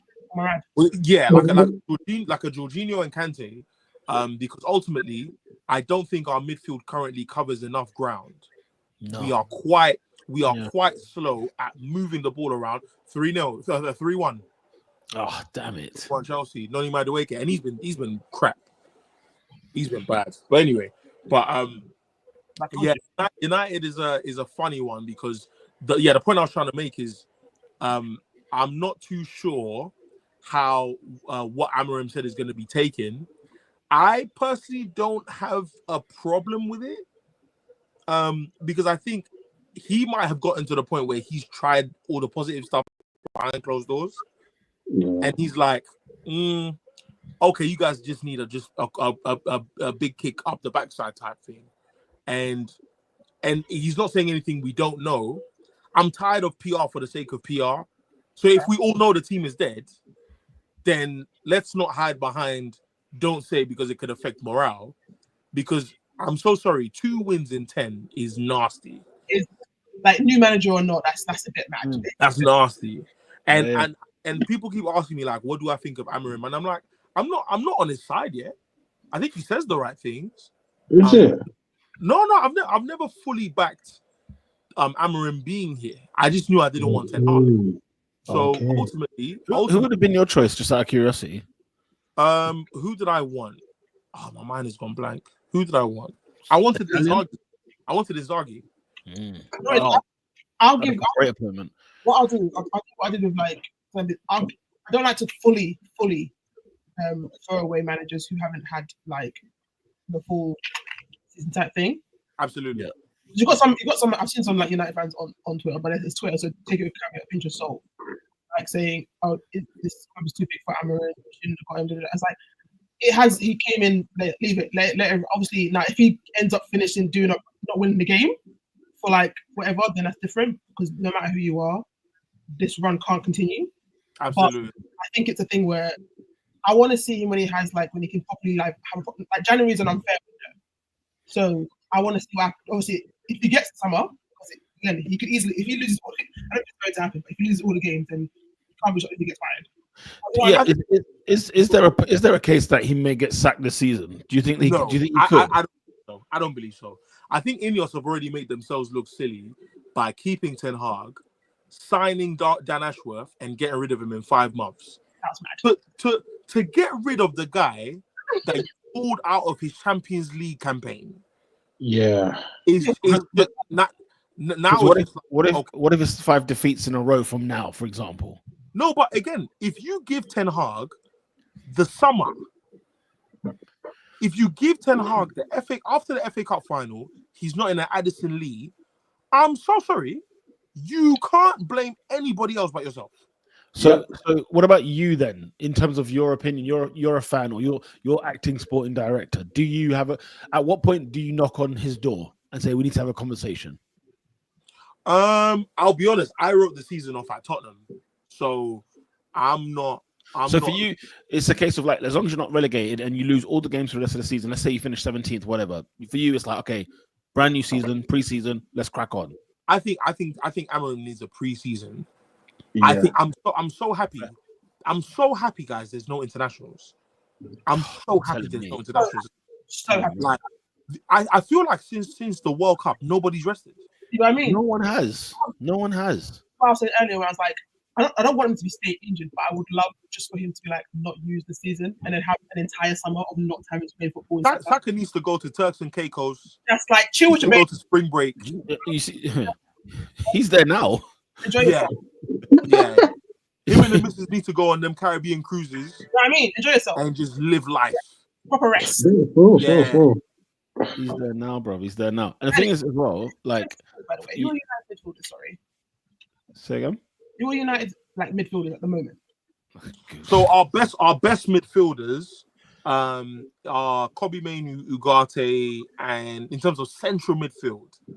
And I'm going strictly off of what I think is required. I'll say number 3 today is Mason Mount. Is Mount alive? Damn, Mount. Mason Mount is in like he's in Bermuda. but ultimately, I would put people like Toby Collier there, but he's not played 90 minutes yet. I'm gonna say that. So Casemiro and Eriksen are here on a retirement team. Do you know what I mean? Brother. Like, they're here to like get a sponge bath from the nurses. Do you know what I mean? Get a couple walks in the park. They're not here to play football. Do you know what they're here for? They're just here to live a footballer's life. Just all the perks, all the healthy foods, the masseuse, access to the gym. This is it. Man are drinking green juices, kale in them thing there. It's not getting paid how much money just to kind of gym, drink well, get a massage, and go home. Yeah, go home. That's it. That's all it is. So if you ask me, like Manchester United football clubs midfield, it is Kobe Mainu, Ugarte, Mason Mount. Wow. That's it. So it's 2.5 men. I saw Ugarte's performance, like brief highlights of his performance on Sunday. I'm not gonna lie, Ernest, man. I looked at this guy and I said, "Do you know what? I'm like I haven't waved the flag, but the flag's in my hand. Do you know what I'm saying? But you know what? So mad, yeah. It's such a shame. It's such a shame that you say something like that because every single player that has been good for us in the Amorim era has had like moments of like upward trajectory, and then a game happens where they just dip. And it's such a shame because am I catching him at the wrong time? No, like I don't know whose wave is going to last the longest. Right. Because Mazraoui got dunked on. Yeah. Do you understand what I'm saying? Like I'm mad. Like I'm so sorry about this. People who tell me different because of his hat trick. He didn't play well against Southampton. He didn't. No. He didn't play well against Southampton. Do you know what I mean? Fair. But ultimately, you will get like again Onana. I want him gone, but Onana had a good game. He had a good game against Southampton. Yeah, he gives you both, doesn't he? Yeah, so it's so much like it's so much patchwork. Yeah, that can also Like be. Sorry, Lola, go on. That's what I'm saying. It could just be like the state of the club at the moment. It's like so, like Ahmad is an objectively a very good player, but the club is nonsense. So he has dips in here and there. Ugarte, I don't rate him. To be honest, I didn't rate him beforehand, but he's very much so a dog. Like them kind of man. You just let him do what he's good at. Have someone next to him to actually do the actual good midfield and stuff. It's fine. Precisely. But like, yeah, a lot of the mans, I think, a lot of your good players or relatively better players. Lola, have you watched Avengers? Yeah. Do you remember the scene where Captain America is telling all the Avengers what to do in New York when the invasion came in? Yeah. And he's like, Black Widow, like scan the periphery, DO3, and he's like, Hulk, smash. That's Ugarte. He just told the Hulk to just batter the man. That is Ugarte. Like Ugarte just runs around, is the ball loose, grab it. Yeah. Just grab it from the ops. Do you know what I mean? And so for me, it's a shame that we've gotten to the point where like players who feel like, oh, we're in a bad spell right now, but at least I'm playing well. Those guys are looking bad now. Do you know what I mean? So ultimately, I would circle back on something Adrian said that I disagree with it and say and what's it called? Repent, because I think it's come to the point now. I'm like, you know what? Even if you're gonna stick to the 3-4-3, my brother, like tweak it a bit, man. Because I think right now, like for example, I look at someone like Rashford and I think in 2 weeks' time the transfer window will close. If Marcus Rashford is still here, I don't want to see Højlund ever again. Yeah, I really don't, because I slide Rashford back in. No, like on the Carlos Tevez thing. I don't like you don't like me, but man was playing golf in Miami and Argentina. Carlos, I'm so sorry, bro. We'll beef after. We'll go to court after. But today, bro, I need you. No, but it's facts, isn't it? Mancini told Tevez at Bayern Munich away, you will never play for this football club again. Yeah. No, but sometimes like you have to hold your tongue in it. It's like, look, Rashford isn't what he was supposed to be. But for the squad that Man United have, if he is still here, he must start that. He must start in that team. No, because Lolo, because I'm looking at what we have, and again, Xerxes is a good footballer, but he's far too slow. Yeah, it's not functional, but it's got tech. Yeah. I'll play Xerxes in whatever capacity he sees fit. But when it comes to just surgical penetration in a team's back four, nobody is better than Ahmad and Rashford. Literally. In our team. Because deep in Southampton game, who you're playing? You played Anthony, who decided that he thought it was smart to slide up to score a goal. No, but Lola, I told the man in the group chat, yeah. His right foot is a guess in his life. Like he is so guys, I don't think you understand. When I saw us linked with him, I said, let me do my Googles. He is the worst player I've ever seen. He's the worst footballer I've ever seen. He's actually not good. Yep. No, he's one of those players where like I say to people, I don't rate McTominay, but if I played McTominay 1v1, he'd not make me like 10 times.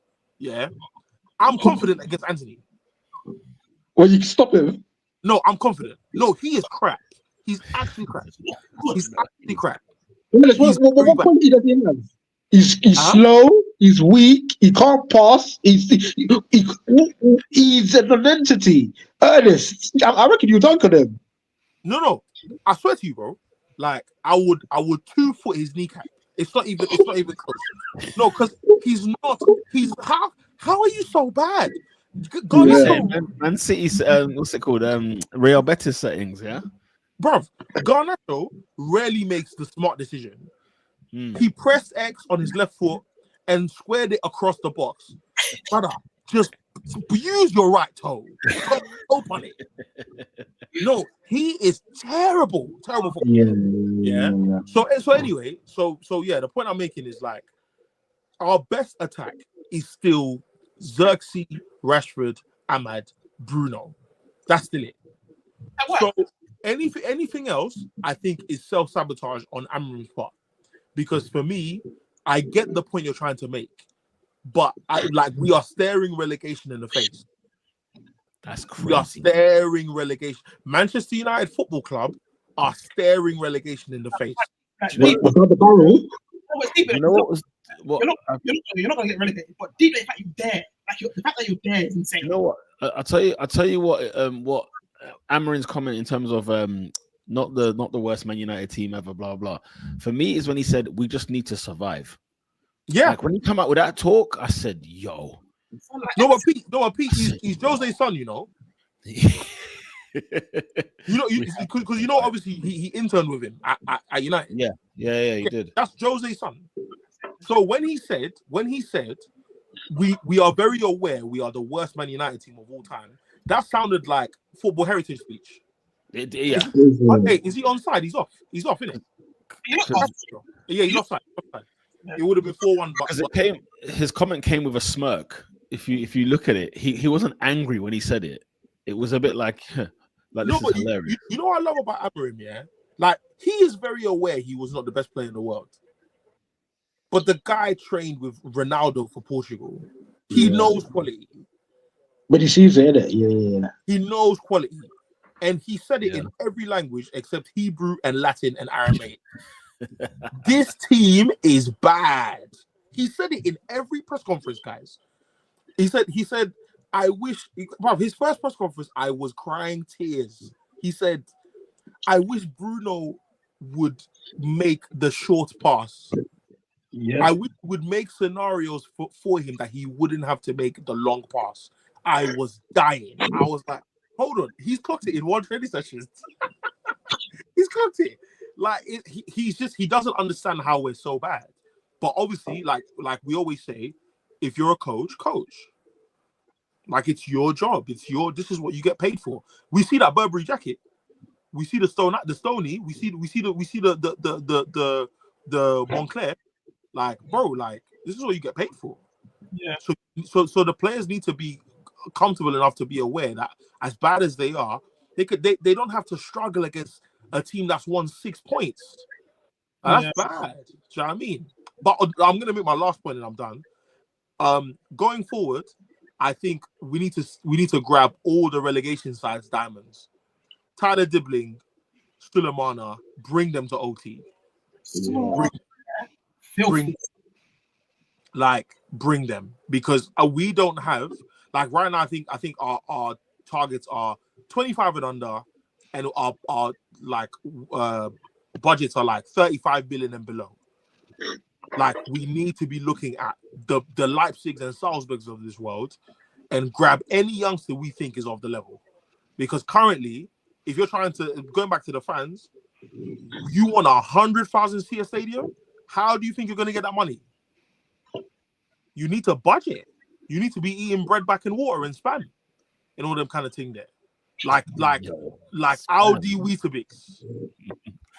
Like real struggle food. Do you know what I mean? You can't get Exeter corned beef, can't get Prince's. You gotta get that real hardback stuff. Do you know what I mean? So if you want all of these things to happen, because they're talking about building a stadium could be about 7 years from scratch. Do you know what I mean? We're all gonna have kids by then. So I take it it's not on top of Old Trafford. It's a different location. So they want to chop off half of Old Trafford and make it 30K and give it to the women, and then the men get the 100K. And 100,000 seats in England, one is unheard of, and you're giving it to a team that's not on top currently. Yeah, but United are in that space where it's like, if you just even, this is how big you are. If you just even look decent, you that out. No. My problem isn't even filling the stadium. My problem is what it's going to cost us in the meantime. No, you're an Arsenal fan. Them Wenger years were peak. They were lean. Shamak came through with in need of a turkey session because his headline was finished. It was lean, bruv. That's what I'm saying. Right. So my issue isn't filling up the stadium at all. Like, look at Real Madrid. Real Madrid are flirting with Alphonso Davies and Trent Alexander-Arnold because they're free. That's the biggest club in the world. Man United are going to struggle. Yeah. Manchester United are going. We are going to. What did Conte say? We need to learn how to suffer. Oh my God. What kind of manager? Yes. It's true. Yeah. No, Adrian. I settled with it when I watched Wolverhampton at Old Trafford last season. I said, okay, we're finished. Okay. First game of the season. No, I said no, Pete. It should have been 4-0. That was opening day on the been pod, wasn't it? 4-0. Yeah. No, but Yeah, it's done. even if you lose before, the 3-1 win against Southampton would have killed it. It was like, yeah, we won, but we took it to hell to beat Southampton. Lola, they have 6 points. They do indeed. Right, let's do the other scores elsewhere in the Premier League. Right, I'll share the screen because it's time to laugh. Oh, here we go. This is it. This is what I come for. Everton 3. Hey, shout out to Illiman. Illiman's What, from Ndai? Northwest. Hey, Get me? Ndai, yeah. Shout out to Illiman. Are you gonna go a few ballers, you know? Northwest. Northwest has ballers. It's And had he went ballers to the for country, he couldn't speak English. and he played. I know, like 4 men that he went to school with, they were like, nah, this brother, like, but man was in Marseille's youth academy before he came to England. Big baller. Get me? Man took them North London youth heads off. Oh, because that goal was filthy. No, Oh, it was lovely. It was a lovely goal. Listen, guys, in the Premier League, if you ever find yourself 3 down at half time to a team that scored 15 goals this season, so many questions. That's crazy. I thought, in no cap here, guys, I thought Ange Postecoglou was sacked at half time. I genuinely thought it. You guys think I'm bantering. I genuinely thought he was given his papers, finish the second half, and we'll put a closing statement on Monday. I genuinely thought, no, guys, 3-0 down to Everton. Everton, this season's Everton, who scored 15 goals all season. That's crazy. And two of them were like, I'm enjoying Ndai's goal, but Blue's one was not. Was just brilliant. Yeah, it's unbelievable. I mean, did you see the fans after the game, the Spurs fans in the away end? What they were saying about their manager, what they were saying to Son and the players. My friend was in the crowd because she's a Spurs fan. Yeah. All the racism and xenophobia came out for both and Son in that game. Oh, people slipped. People definitely slipped. Definitely. No doubt about it, guys. This is Banter FC. Where are Tottenham in the league? They're below United now. The 15th, guys. They're like, yeah. Game week 22. They are 15th in the league. I always say this is injuries is one thing, but there's stupidity. You can be injured. Yeah. To give you a bit of leniency for like he has, generally speaking, got a mad amount of injuries there. But there's injuries and there's you being an idiot. Like, come on. Yeah. It's astonishing. Tottenham are behind West Ham, Palace, Manchester United. That's what they're behind. Anyway, Listen, if there's a season to be garbage, it's this one. is it this one? I think it's this one. Why do you say that, David? You got Southampton on 6, can't win a game to save their life. Mm. Leicester City can't win another one, can't win the game to save their life. West Ham, Wolves, not West Ham, Ipswich, Wolves, all them man down there, just dire. Yeah, it's really bad. But you know what it is, yeah? Wolves and Ipswich are 10 points behind us. Bro, That's enough. You don't make that. They're not getting 30 points. No. It's not even that. It's just like, obviously, hey man, them deep this year. Inside the mud. Yeah. Deep. Guys, deep this year. Crystal Palace are 12th, right? -3 goal difference. Manchester United are 13th, -5 goal difference. Still owing goals. West Ham United are 14th, -16 goal difference. Do you know what Tottenham Hotspur's goal difference in 15th place is? I know this. They've got a positive goal difference. I think it's like 10 or 11 or something like that. It's not in and around. Bang on, Lola. Bullseye. 10. They've got 10 plus 10 in 15th place. That sums them up. That sums them up. Indeed. Let's move on. And that's why this game is Hey, lads, I'm sorry to take it to United again. there's a Fugazi journalist, I don't know his name, but he's claiming that Chelsea will try to sign Garnacho. I saw that. If Chelsea are stupid enough to do that, they deserve everything they get. And we asked Napoli for 60 million. For what? I'm not gonna lie. If we sell Garnacho for anything after 40, You've done tremendously well. Wow. Jump brilliant. Ernest, quickly, what's your thoughts on Scott McTominay winning a Serie A title this season? Shout out to Scott. Hey, what's the gap between Napoli and who's second? Is it still Atalanta, 7 points. Damn it. That's what you call a 6-pointer. That's what You know what? I Because said I of was the going to feeling. watch Serie A this year. I haven't. I'm going to start now. I'm going to start watching Serie A now. Ernest, get involved. Nottingham Forest beating Southampton 3-2. Again, look, a game that was out of sight in the first half, but then they did well, Southampton, to come back. Ipswich Town 0, Manchester City 6. Where did this come from? I locked off at 4, bro.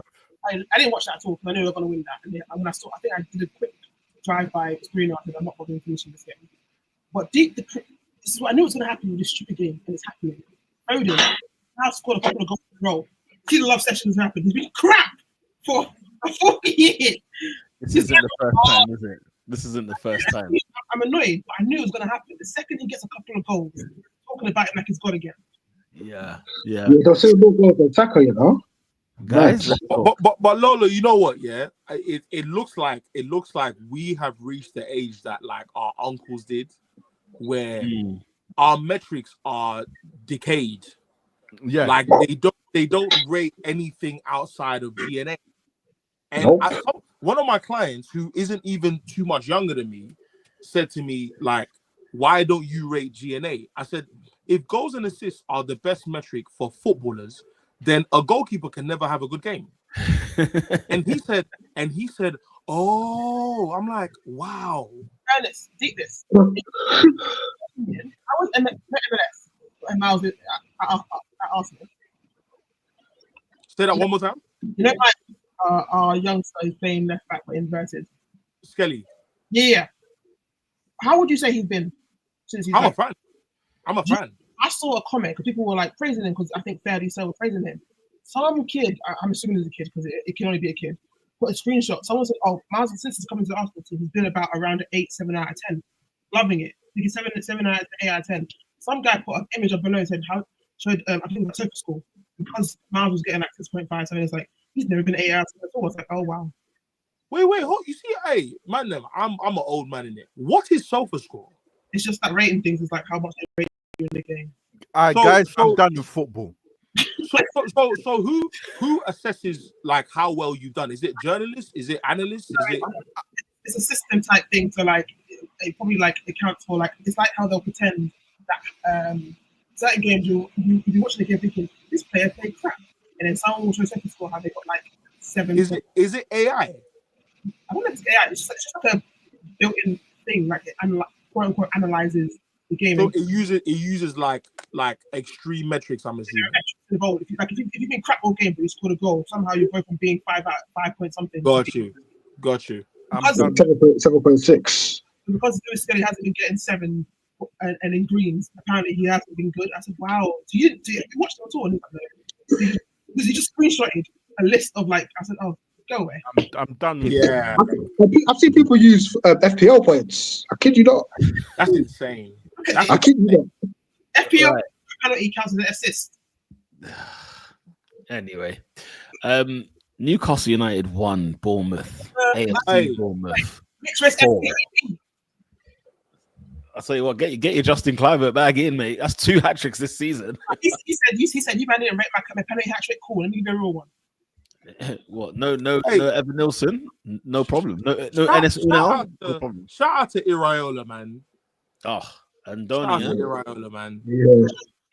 He's doing Because- he's doing miracle work over Because I heard they had a bag of injuries as well. Yeah. there. Yeah, they got a and- big list. Yeah, and it's mad because I've always said I'm not Eddie Howe's biggest fan, and that football I'm not like that's that thuggish ruggish bone. That's that Fuck, it's ruggish. that is that bone thug. That's that crazy bone. Pause. Get me. That's a crazy.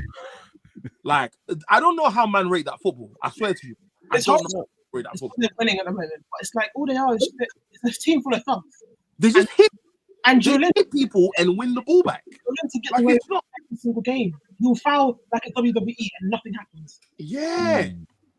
Like Joe Linton, the arc is romantic, innit? I hear it. Like you're a much better midfielder than you were a striker.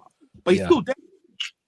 Oh no, I can't feel it. No, guys. I think don't get me wrong. Obviously, I feel stylistically it's not great, but I think these guys are functional. Like they run hard. They're an absolute nightmare to play against. And ultimately, guys, let's be real. We can't all be Man City. Like we need to find a way to win. No, And I I'm think not even asking for you to be Man City. Yeah. But why are your highlights bare fouls? Yeah, that's what I'm saying. Like, I'm not so saying like, there has to be some kind of next techie man, but he doesn't play. He just fouls, man. If you make a compilation of Joe Linton, how much of it would be for actual central midfield play? oh, Ernest, believe you me, I know because I watch them, bro. It's just duels, it's scraps, it's pull aparts. Yes. It's the occasional box crash, brother. You know what I'm shocked about?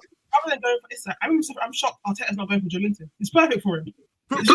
Hey, real talk, Lola. Real talk. Yeah, John Linton would be perfect for Arteta. Bloody hell. Right, let's move along. Bournemouth touched Newcastle at St James's. Leicester City 0, Fulham 2. Normal service resumed for Fulham. This is a shocker. West Ham 0, Crystal Palace 2. I thought that was a shocker. Oh, can I tell you something, Peter? Yeah, my Vapanos got sent off. Yeah, in my control room, we didn't even know, bruv. That's how quiet the stage. Is that how bad the game was? That's how bad it was, bro. Genuinely, all it was, Crystal Palace scored. That's it. Can I say this now? Let me get this in early, guys. Yeah, Oliver Glasner. Just when people doubted Palace, yeah, because at the start of the season, everyone was a bit like wobbly. Obviously, Tottenham handed them their first win, so obviously you need a what they call a kickstart just to get your season. As they do. If you need something, just go to Tottenham. Ask Ipswich, ask Palace. They'll sort you right out. Pay attention to the second half. Did Southampton beat them? I don't know. I can't remember. But just pay attention to Oliver Glasner's second half of the season. There's something that he's done there. I looked at Palace the other day, and I looked at their results, their previous results, and I said, hang on a minute. Not bad at Jordan. They're actually not bad. Like, because I was thinking, what are they doing, languishing where they were? I thought, Glasner was going to take them to the next levels. Winning 2-0 at West Ham is a really impressive result, I must admit. Because Potter, I thought, has found something. Because West Ham beat who? Fulham last week, isn't it? Or midweek. Like, that was an impressive victory for West Ham. Very impressive. But yeah, watch Oliver Glasner this year, guys. Watch Oliver Glasner. Speaking of Palace, yeah, I saw something where Palace were like, guys, we've lost once in the last 10. We've lost once in the last 10 games. We're getting close to the top 10 again. I said, huh? So how bad was the start of the season? They lose or they draw a lot, so the wins are kind of like sparse in there. Yes, crazy. They draw a lot. They do draw a lot. They don't get beat. You know what? When we beat them 5-1, it was actually very obscure. I know 5-1's obscure anyway. But Robin's right, Say again? Robin's right. That's what I'll say. This league is too big. Brother, we've got too much dross. Look, we've got Southampton on 6 points. I'm looking at the Championship. I'm seeing Sheffield United are fighting for promotion. Oh, no, I can't do it. I was listening to the touchline practice this morning, and I forgot it wasn't Dan Hughes, it was someone else, and he was like, "Bruv, we need to cut this league down to 14." That's strict. Crazy. Not about 14 yet, but definitely 18. Chuck 2 of them out. 2 of them can go. Look at this guy. Look at this record. Look at this record, right? The bottom half. What have we been doing all year? Look at this record, right? Palace winning 2-0 away at West Ham, away at Leicester, draw 1-1 with Chelsea, beat Southampton 2-1, draw 0-0 away at Bournemouth, obviously lost to Arsenal 5-1, beat Brighton 3-1 away, impressive, 2-2 with Man City. Impressive. I mean, beat Ipswich. This is now the 3rd of December. They've been cooking. A nice run, slowly under the radar. They're slowly under the radar cooking. David, when will we discuss the elephant in the room? let's get into the. I mean, I don't know if there is. What's the elephant in the room? The football manager, innit? Okay, discuss quickly. Bruv, the Sports Interactive have had a stinker, mate. So is it just not coming out? Is it 2026 now? Bruv, they said March 2020. Yeah, March this year. It's too late. It's too late. 26, bro. Yeah, it's too late. It's too late. All right, goal of the week, guys. Apparently, like Premier League players have faces this year. So if they do, it might be worth a cop. Huh? Give me licensed kits. Yeah, give me that. No, all of that. You get all of that. You get the faces. You get the kits. You get the badges for England. Wow. No, international as well. Yeah. I don't know. Apparently, they're scrapping international management in the game. Oh, really? Yeah, apparently. I don't. Hey ho. That's weird. I wish they could do women's football though. I'd like to have done some women's games. That would have been sick. Mirad, just save your money for 26, bruv. Yeah. And quickly on that women thing, women are following the men with the slapping up Crystal Palace, so that's a win. Enjoyable. Oh, delish. What was your goal of the week, guys? Patrick Kluivert's hat trick, the last one. The last one. That was really nice one. Outside the box, bro. Just bam. Oh, and he just bent it. Yeah. And Dye's one's good though as well. I was just gonna say Illiman. Good. I don't necessarily think it was goal of the week, but it blew my mind. It was Calvert-Lewin. Yeah, it blew my mind. Hey, that was crazy. What the hell? And it's the fact that it was from him. You know? Yeah, well, that's even better. This guy can't hit a barn door. Hey, Expression said he's got more Chanel bags than goals. I was dying.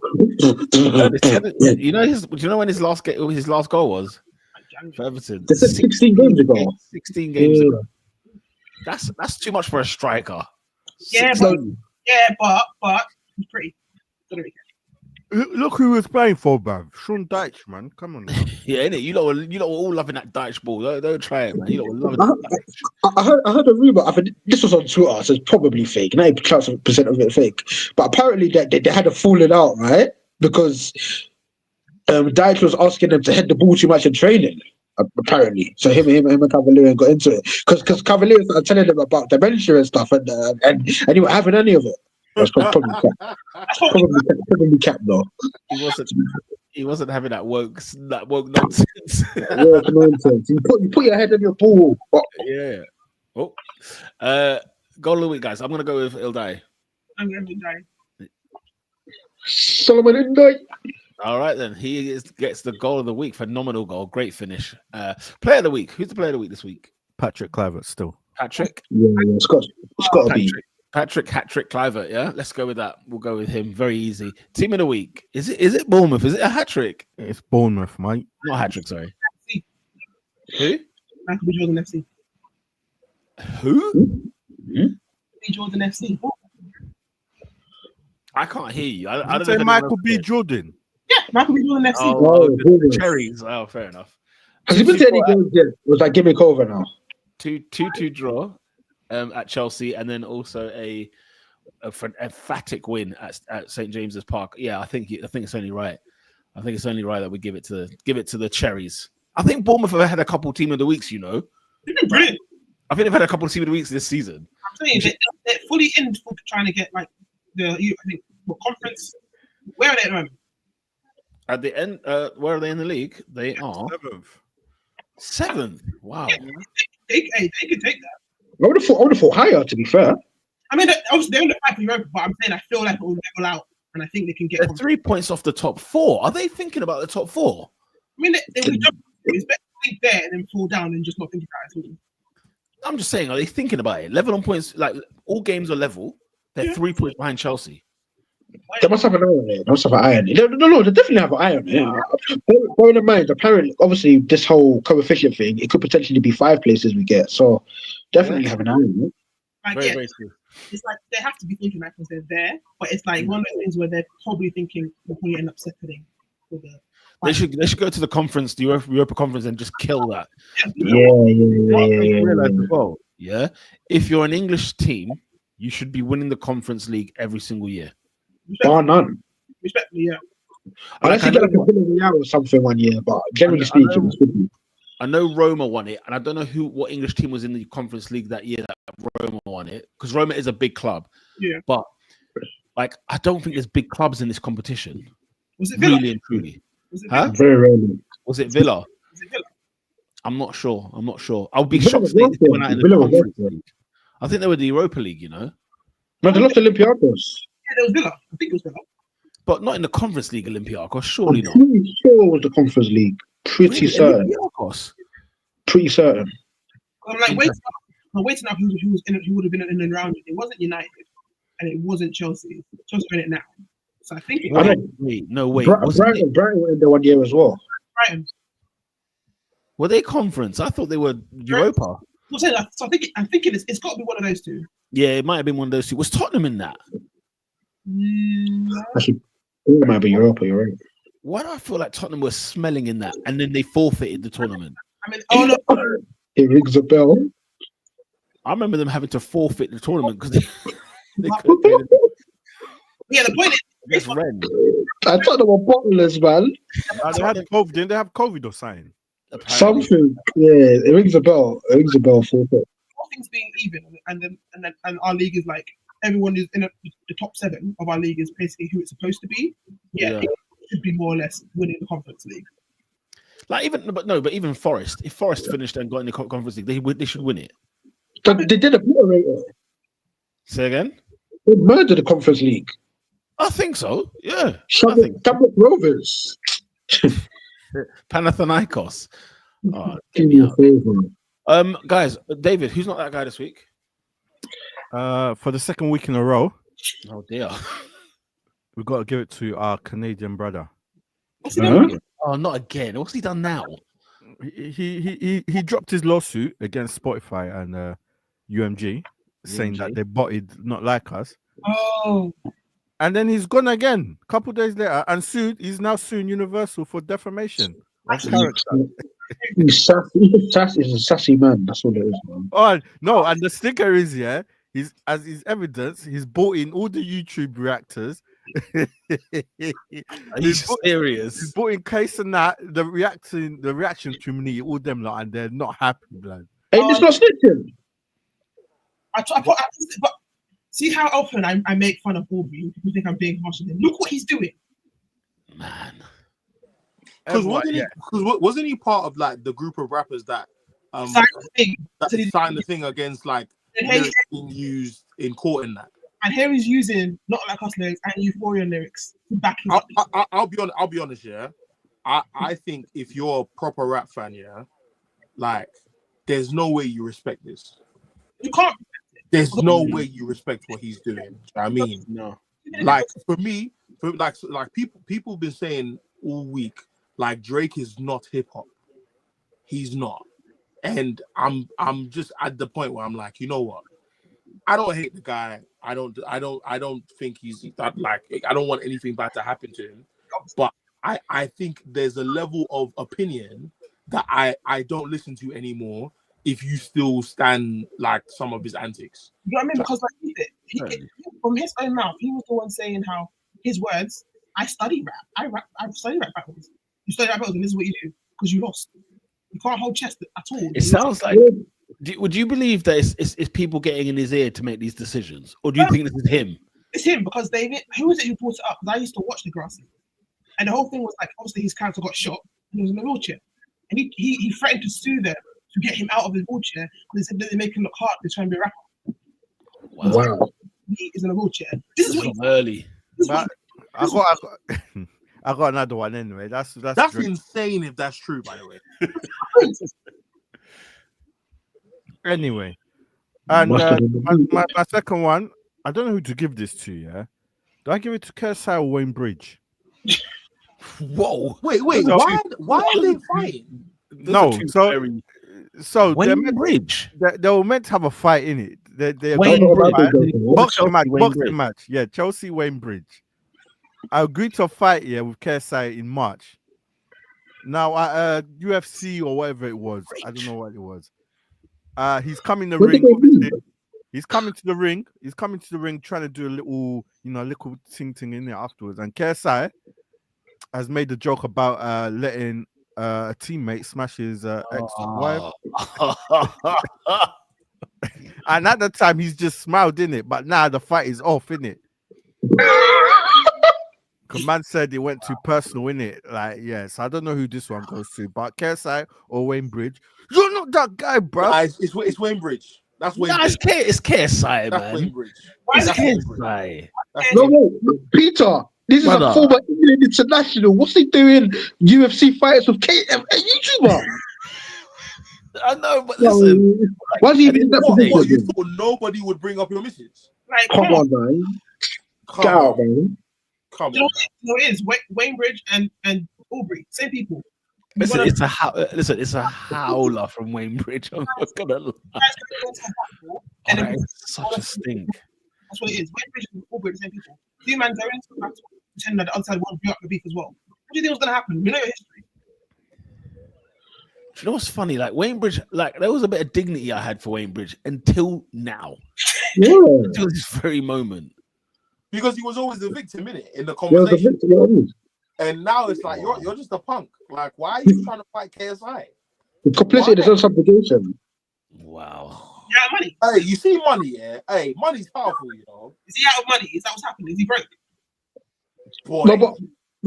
No, but guys. My thought process is this. How did the teams even link up? Like, on what planet did KSI and Wayne Bridge, the former England and Chelsea left back, how did they come into the same world? That's what I can't get my head around. KSI's got that league. Maybe something happened there. They try to get Wayne Bridge in. I don't know. Money must be low, blood. Yes, it's true. That's a fact. Oscar's put in the chat after his 3-1. What was the final score, by the way? Was it 3-1? Yeah, 3-1. 3-1 win there for Chelsea. This is defamation of character. Baraka says Drake isn't taking this L well. Oscar said he had every right to sue. I mean, what? Guys, I've got a question. Have we seen someone consistent? This is the longest L I've seen someone take. Yeah, because he won't stop talking about it. I promise you, if he would have held the L, went away, and then come back with what a gal tune, and he's like, Like an album. Yeah. I don't think I've ever seen some. This has to be worse than Meek Mill's one. No, 100%. David is worse. 100% worse. Yeah. Well, at least we can got the shit that cracks on. At least it's okay, fine. You beat me, move on. But this guy. And the thing is, let's say for the sake of argument, is he has every right to sue for defamation of character. Yeah, doesn't mean you should. Exactly, because deep it 100%. Kendrick can sue you as well. You said his kid wasn't his, and he beats his girl. He can sue you as well. No, but saying you're not a colleague, you're an effing colonizer is the wildest lyric of all time. I'm not gonna lie. It's the breakdown of that verse, man. It starts off with "Once upon a time, all of us was in chains," and then it ends with "You're a colonizer." This is like the craziest verse of all time. And it's mad because the Canadian brother said, "Always rapping like you're trying to free the slaves." So I'm always rapping like you're trying to save the slaves free. Oh my god! I'm so sorry, Drake. I don't think like Drake fans annoy me because how do you not see that he's done this to himself? He has. He's done this to himself. And the thing is, though, it's annoying because he's going to, like, realistically speaking, he's going to be fine. He's at that point, he will be fine. In terms of, like, monetary wise, obviously, and streams, he will eventually be fine. But he keeps, because he's keeping it in the press, and keeping it with the suing and everything, and being just a big baby, it's just gonna linger. Now you're like even worse. Oscar, go get a new goalkeeper, blood, before you start. I hear it, though. This is he's correct, and Family Matters is still the best diss track of the lot. But this is not a rap podcast, so Mustard. Hold on. Who? What was the best diss track? Oh, Family Matters. We're not discussing that here right now. We're gonna move. Things on. So you heard? We're gonna be moving things on. Move yourself, blood. We're closing the podcast. Okay. Just basically let you know what's happening at the 3 o'clocks very quickly. Bournemouth home to Forest, big game. How this is not on TV, only the Lord himself knows. Don't know what's going on there. Howler, big game. Nobody cares. You're crazy, David. That's a massive game. Brighton at home to Everton. Right. Ooh, Tasty. Brighton win. Liverpool Ipswich. It's making me think. What are the TV games? Liverpool versus Ipswich Town. Why is that not on TV? Why is that bottom one not on TV? Champions League. Wait. What do you mean? It is on TV. Chelsea City is on TV. It's 5:30 kickoff. Okay, it's because I can't see the Sky Sports. Yeah, I've zoomed in. I was about to go mad. Southampton, Newcastle, Wolverhampton Wanderers, Arsenal, Man City at home to Chelsea. Who's a 12:30 then? There's no 12:30. There isn't a 12:30. Do you know why? We'll get there. Boom. That's why. So Man United, who were supposed to be 12:30, are at 7 o'clock on TNT Sports away at Fulham. On a Sunday. Can you imagine that shift? This country, bro. Yeah, Palace at home to Brentford, Spurs at home to Leicester City, Aston Villa, West Ham, and Fulham, Manchester United. You know what? I'm keeping an eye on that Spurs Leicester game because that could easily go randomly left. Look, I hate Tottenham for the next guy. They drew in Leicester's ground. I'm just saying. No, listen, guys. No. Even I have a limit on this one. Okay. They drew to them already. I'm just saying it could go left. Vardy will score, but yeah. Pete, this is specifically for you. El Sakiko, Poch, or Van Nistelrooy. If you could pick one of them to get sacked on the spot, the fact that you called him Poch, final whistle, who would it be? The fact that you called him Poch is hilarious. But what's it called? Sorry, you know what I mean? I'm sorry. I do that a lot. The question is, who do I want sacked between Van Nistelrooy and Ange Postecoglou? Yeah, who gives you the more joy? Oh, no. Keeping Ange there is what I need. That's what I need. I need Ange. Yeah, I need what was it? Was it Toby? What's the guy's name? Toady from Neighbours. I need him to stay right there. Okay, and I need Van Nistelrooy gone. So Van Nistelrooy will give me more joy leaving. But because say again. I'm just funny because, like I said, I didn't hate him at the beginning. He was like a decent enough. That was your fault. Yeah, that was your fault. But no, I'm mad. Everyone loved him. But I didn't love him. High line. You're gonna say they were the high line. But in fairness, he started really, really well. You know, like did you man see his post-match interview? That's what it is. That's what I'm saying. That's what's making me laugh because, like, his energy from when he started, he's been killed now. He's like it's gone through Gotham. He went in all happy. He's come out and it's like, this league, this club has destroyed all the joy in his life. He says, I always win in my second season. But you better. Yeah, you better now. But He won't make it to the end of the season. If you lot think he will make it, in the last 50 games in the Premier League that Tottenham have played, they've lost 24. He will not make the end of the season. Wait, he's only still here. He's still technically in 3 competitions. Do you think that's what's keeping him? Yes, he's still in the FA Cup. He's still in the League Cup. Yeah, absolutely. Peter, let him knock about and get knocked out of 2 cups. Let him knock about and get knocked out of 2 cups. He's not going to win them. That's not the point. That's not the point. It's as long as he's okay. So are you saying? Okay, cool. So are you lot saying then Liverpool beat them on Wednesday, whenever it is that you lot play them in the cup, and then Villa will terrorize them in the FA Cup. So then what? Does he get sacked after Villa? Is that what we're saying? Yeah. I don't know. They're still in Europa, isn't it? I think it might be untenable by then.